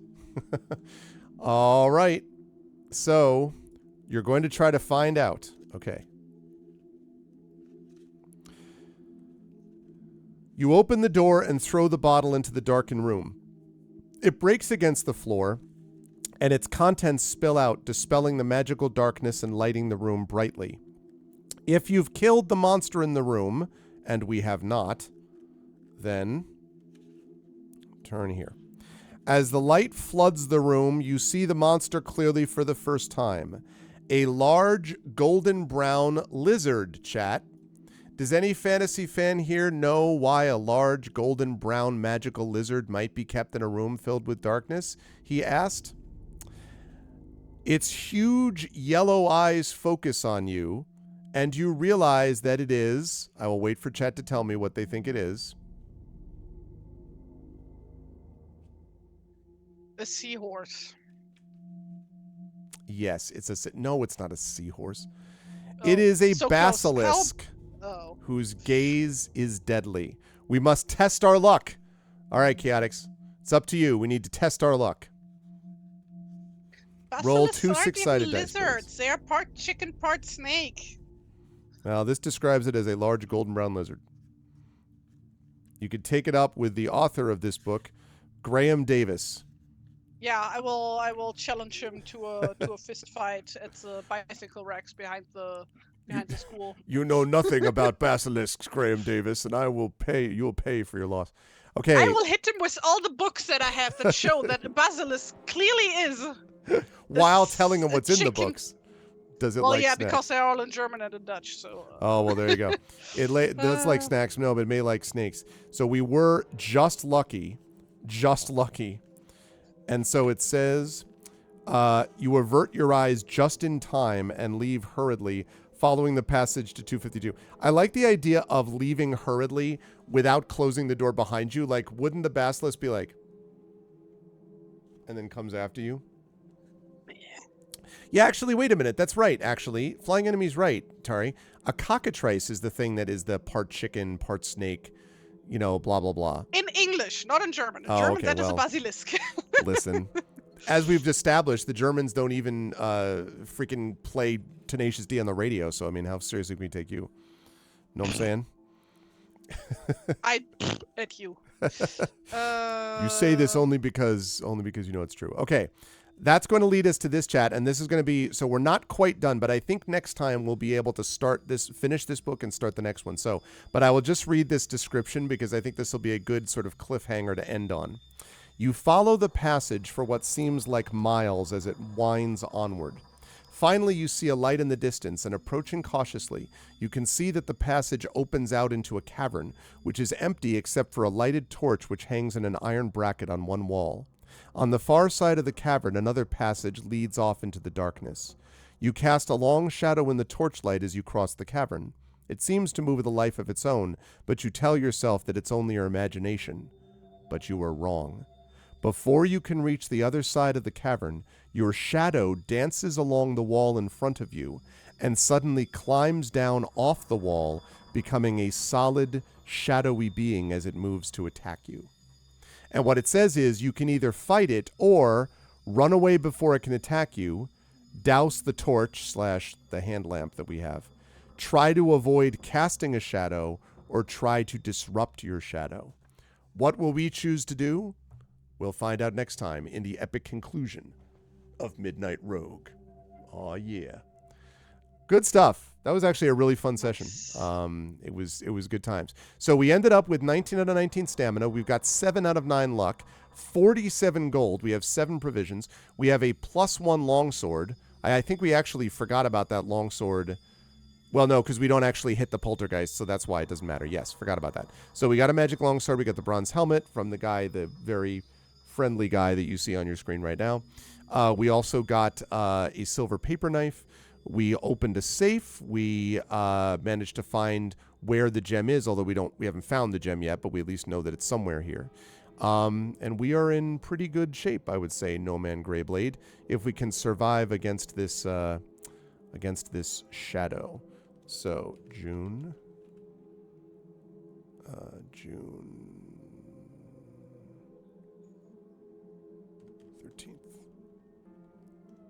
Actually, I want to load something here quickly. Load. Right, all right, okay. Oh, we not wanna- just a chicken with There we go. a snake's tail, but also with like leathery wings. Yes, thank you, Triffid. With leathery wing. Right. Yeah, for the basilisk, the German version. Exactly. So the German translation of cockatrice is basilisk. Oh, okay. That's interesting. So we think of it as sort of split in those two ways. So is there an equivalent in Germany of a basilisk that's just a lizard that does that, or is that not a thing at all in Germany? Probably, but not like it would be like famous or anything. I'm assuming you would only see that in like modern fantasy literature where they're like trying to translate that stuff. Gotcha. That's interesting.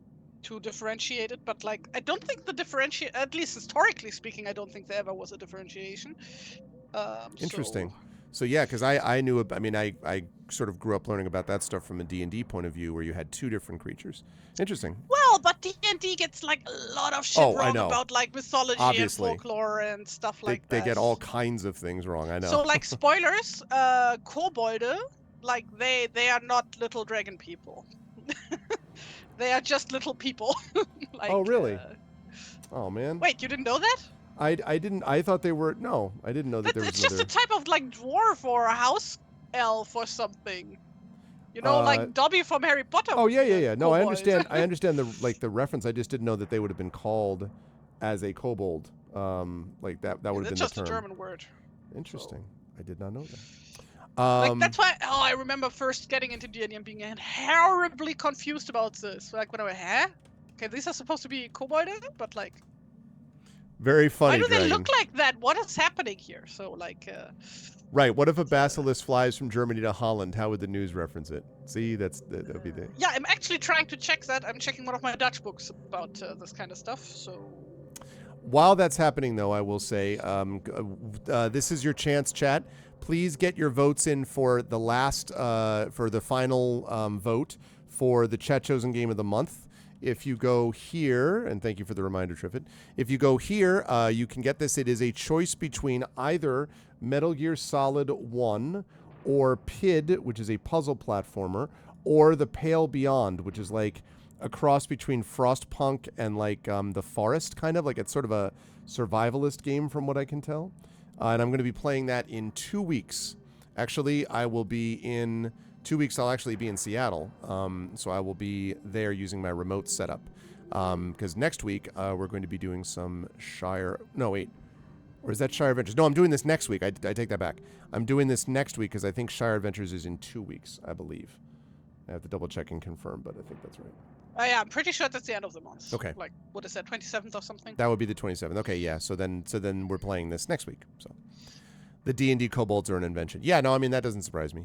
There are a lot of D&D related things that are kind of just made up or versions of them. Well, I mean, which is great, you know? It's just like when people think that that is the default, and it's like, no.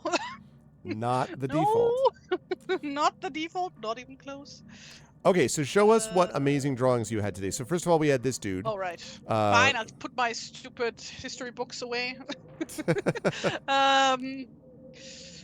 Like I have just so many medieval history books in my on my shelf. I love them. In like 4 different languages. I can't even read most of them. Yep.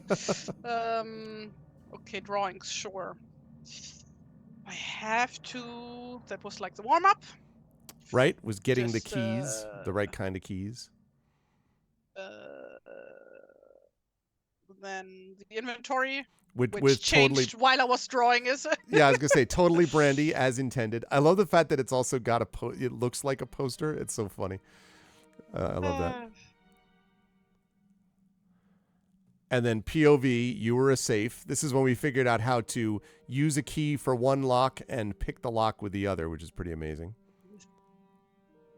Then piranha attack. The piranha attack while we were crossing a cold fountain for all those famous cold water piranhas that you've all heard of. I love those. I love those piranhas. All right, and then once So, no is man. this game set in South America or? No, that's what I'm saying. That's what piranhas are. Yeah, I right? know. It's definitely they are, and it's not set in North South America, so I don't know of any. In fact, I thought piranhas were mostly cold, warm water fish, but I might be wrong about that. Anyway, they're definitely South American river fish, regardless. Then we have these skeletons, who are just like, "Yo, what's up? Hey, what'd you think about that?" And then the skeleton And then lord. he shuffles along, asking for some chewing gum. Are the chains behind him just for effect? Just like also just chains. Like trying to do some stuff. I'm like, wow, and also chains. That's pretty awesome. I love the skeleton lord. So those were the pictures that we had today, chat, which I think were pretty amazing. And we're going to be finished with Midnight Rogue next month, and then we'll go on to Chasms of Malice, which is the 30th book of Fighting Fantasy. So, Tari, as always, is a wonderful pleasure. Where can people find you and your work to support it immediately? On the internet, I'm sure. Yes, where might they go on the? Yeah, so I'm on Tumblr and on Instagram at TariToons, where I post art and stuff sometimes when I'm not sick or dying from heat exhaustion or sick. Oh, I've not been posting a lot lately, but yeah, when I post, then I post there. So yeah, go give me a follow. you should do that, and you're going to see more art from Tari when we do our Shire Adventures thing, and because Tari and I are absolutely going to have this conversation, hopefully sometime this week. I really want when you have time. I know. Well, no, I do. I have time for this, so I will drop you a note actually about maybe us chatting on Thursday. But because I definitely want us to talk about Shire Adventures and getting that squared away so we can add that to the storefront. And then also some follower emotes as Fifi makes her triumphant return. Well, I mean, she's still here, but new Fifi things is the plan. So definitely check your Discord because I'm going to message you right after the stream's done. And chat, can we get some love for the amazing and awesome TariToons? I'm sorry you were so tired. Rather have a chocolate milkshake. Yeah, well, listen, we'll try one step at a time. Now next is to get a chocolate milkshake. So we'll do that. Yeah, but I can't get a chocolate milkshake. That's the whole issue here. Aren't there chocolate milkshakes to be had elsewhere other than McDonald's? Can't you have chocolate shakes anywhere else in the Netherlands? So, aren't you an incredibly advanced country that has all kinds of things? They don't even have good bread in this country. Wow. They don't have nothing here. It's hell on earth. They have Worst place to live. Well, they have your boyfriend there. It's your own fault. Yeah, horrible. The only thing they have is great infrastructure and all that bullcrap that nobody needs. So humane policies of things and infrastructure and other than that, nothing. Tari, always a pleasure, and we will see you for Shire Adventures in 2 weeks. And and I will drop you a Discord message in a minute, which you don't have to respond to now, but tomorrow or whatever. I will do that once I move to the couch downstairs. That sounds like a plan. Thank you, Tari. Chat, can we get some love for the amazing TariToons? And thanks Tari. Me. Great stuff. We'll see you soon. Bye. Bye-bye. All right.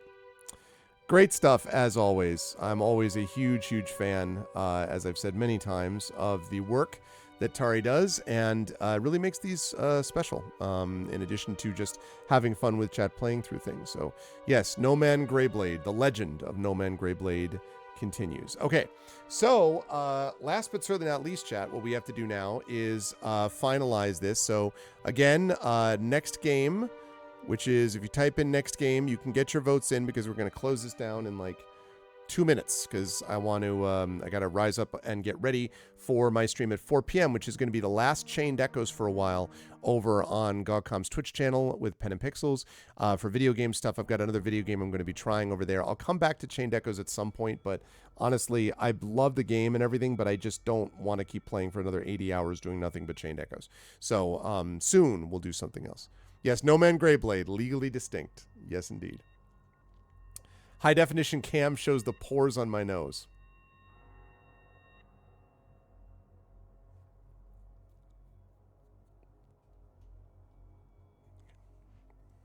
I will just see, look at this dragon. You say that while I'm actually wearing a dragon holding a D20.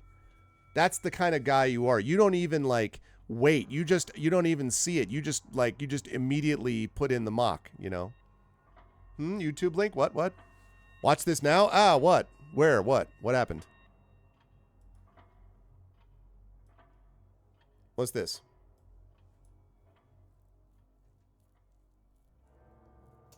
Oh, it's getting bundled and re-released as Apollo Justice Ace Attorney HD, huh? Here, wait a second.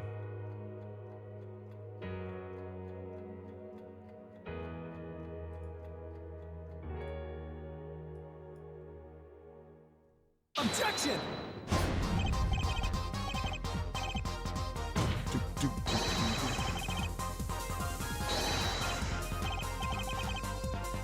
What's funny about this is that we'll still be playing this, but it's happening early 2024.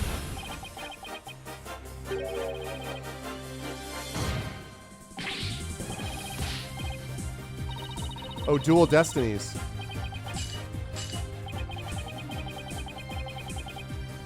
Nice. That's awesome. Tonight is more Apollo Justice. So that's good. So we will be playing, because by the time we get done with, we're not going to be, we may finish the first game, but we definitely won't have finished the other games. So that means we'll be able to do games 2 and 3 as well. Thanks, Echo. That's pretty awesome. That's very cool. I'm very excited that they're going to be doing that. Good for them. The more of this stuff that we get, the better, because these games are a lot of fun. So, explain to the court why I should be shocked. And also, shut up. I have to show my dragon forgiveness gift first. Oh, I had to show this first? Is that what you're saying? No. If you were observant, you would have been like, this looks like the top of a dragon's head. And then you would have been like, hey, Arv, is that? And I would have been like, why, yes. And you would have been like, wow, that's an amazing shirt. And I would have been like, right. And then you would have reconsidered your callous insult. That's how this goes. I'm not psychic spear. All right. So going once on this monthly game, going twice, and The Pale Beyond. All right, chat. So that's going to be the game that we're going to play next week, is going to be The Pale Beyond. It is a polar exploration game set in an unforgiving frozen wasteland where you embark on a treacherous voyage across the ice and through the Pale Beyond. And I think it's on GOG 2. Let me see if it is. Yes, it is. All right. Well, that's easy. So I will, let's see, request. Talk to Tari. I will request Pale Beyond from GOG. All right, I'm going to request Pale Beyond from GOG, and I'll be playing that next week. So that'll be a good time. It looks like it should be a lot of fun. It looks like that's what I was thinking. It looked like a cross between Frostpunk and the Banner Saga is basically what it looked like. And I liked both of those games. Banner Saga, obviously, I played through quite a bit of it. So, interesting. No, it's cool. I'm looking forward to giving that a try. Okay. Let me ask a couple of friends. Too late. Already canceled. Poll is already over. So, good stuff today, though, chat. I really enjoyed this quite a bit. Now, again, I am not done here for today. I am going to be over at 4 p.m., a half hour from now, playing Chained Echoes over on GOG.com's Twitch channel. I will be over there doing some of that. and playing Chained Echoes for the last time for a while. Then at 9 p.m. Eastern, I'll be right back here with more Apollo Justice Ace Attorney. And I'll be joined tonight by my daughter. Little Arv will be joining us. Rem Alternus probably cannot make it tonight. So it'll be Zach Clay, KP, my daughter, and myself as we voice over with the amazing our vocalists, Apollo Justice Ace Attorney. So you'll definitely want to be back here for that. That should be a good time. Then we'll be off Wednesday, Thursday. I'll be back on Friday night with Expedition from the Mysterious Peaks. And then on Saturday with Eberron, Oracle of War. And that will set us up nicely for the rest of the month to come. Next week, I will be here on Tuesday, but not on Friday because I will be, no, Tuesday and Friday because I have Val Award a week from this Friday. So next Tuesday, next Friday. But I won't have a stream on Saturday because I will be in transit to Seattle, and I will be out there. I'm going to be bringing ARVBox 2.0 with me, so it'll be a good time to be able to bring that on board. But if you liked what you saw and heard today, and I hope you did, I hope you will consider following the channel. I hope you will check out our YouTube with !ArvTube. Discord is !ArvCord. Twitter is !ArvTweets. Website, arvanelleron.com. Financially, !ArvShop is our merchandise area. Again, we have new stuff that's already there, and we've got more new stuff on the way in the next couple of months, so please go over there. Cool swag for you, plus it supports the channel. The Patreon is !ArvTreon, sitting right there. 18 patrons, $165 per month. That Patreon really does make a difference. It is the financial backbone of the channel, so please consider going over there because you can get cool stuff for yourself and cool stuff for the channel as a whole. So please consider doing that. If you haven't already done so, also consider subbing or resubbing to the channel. Thank you to those of you who did that today. You can get custom sub badges and emotes to use everywhere across Twitch and inspirations to help with the players. So all of that is good stuff. And on the writing front, Icarus, my graphic novel from Athos Arts. Library, my Tales and Tomes from the Forbidden Library. That's my 5e adventure and sourcebook from Alligator Alley Entertainment. And of course, Greyshade for my novel from Athos Arts, which won an IBPA Silver Medal Award, as did Icarus. Greyshade you can get right now. Renegade is coming out next month. And I know some of you have had a chance to take a look at that already, but that is going to be coming out next month. Renegade is with the following. That's right, this book right here. This is an advanced review copy, which has gone out to some people. So that is coming out next month. Again, I would appeal to people, if you have read Greyshade and you liked it, please do leave a review on Amazon. Please, please, please. It doesn't take long to do it. It doesn't have to be some formal thing. It literally could just be something you were excited to tell your friend about, a book that you read. That would be something like this. Even if you didn't want to do a review, but just wanted to leave a rating, that would be good as well. But all of those really help the algorithm, and we'd love to be able to increase those numbers as we build up for Renegade, which, as I say, is coming out next month. So that would be super helpful if people could do that. Again, at that link that you can see there over on Amazon. You can get Greyshade, you can pre-order Renegade, you can pre-order Heretic, which is the last book in the series, which is coming out next year. The tabletop role-playing game of Greyshade, designed by the Rising Tides, is out later this year from Alligator Alley Entertainment. You can pre-order that, and you can also order a copy of the audiobook of Greyshade, done by our very own Trend Spark. So that's what we've got going on with that.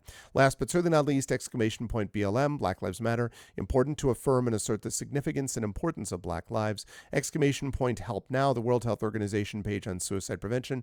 Important to reach out to others when you need help and reach out to others when they need help as well. And Ukraine, UKRAINE, to help the people of Ukraine as they fight back against an illegal and illegitimate war with bravery and courage, and send the message that we will do so for others in that situation in the future. That's it for me for the moment, but I'll be back over on GogCom's Twitch channel, as I said, in about 25 minutes for Chained Echoes, and then later tonight back here, 9 p.m. Eastern, for more Apollo Justice Ace Attorney with the R vocalists. Sleep well, affect life, get some rest.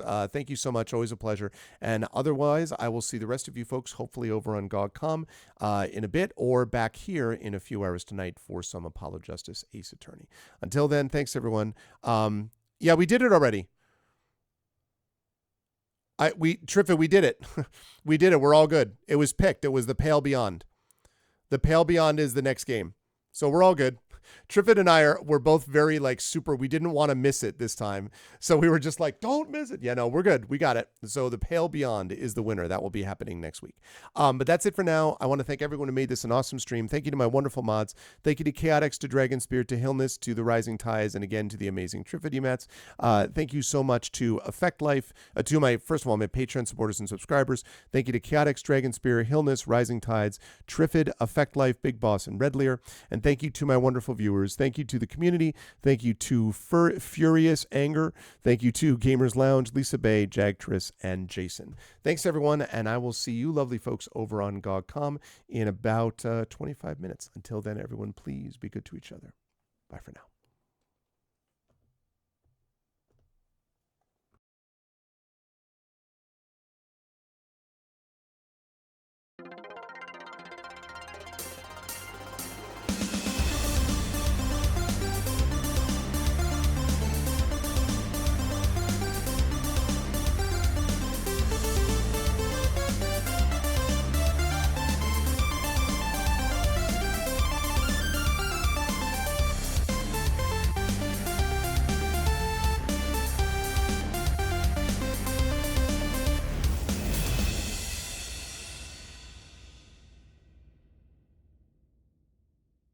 Honk.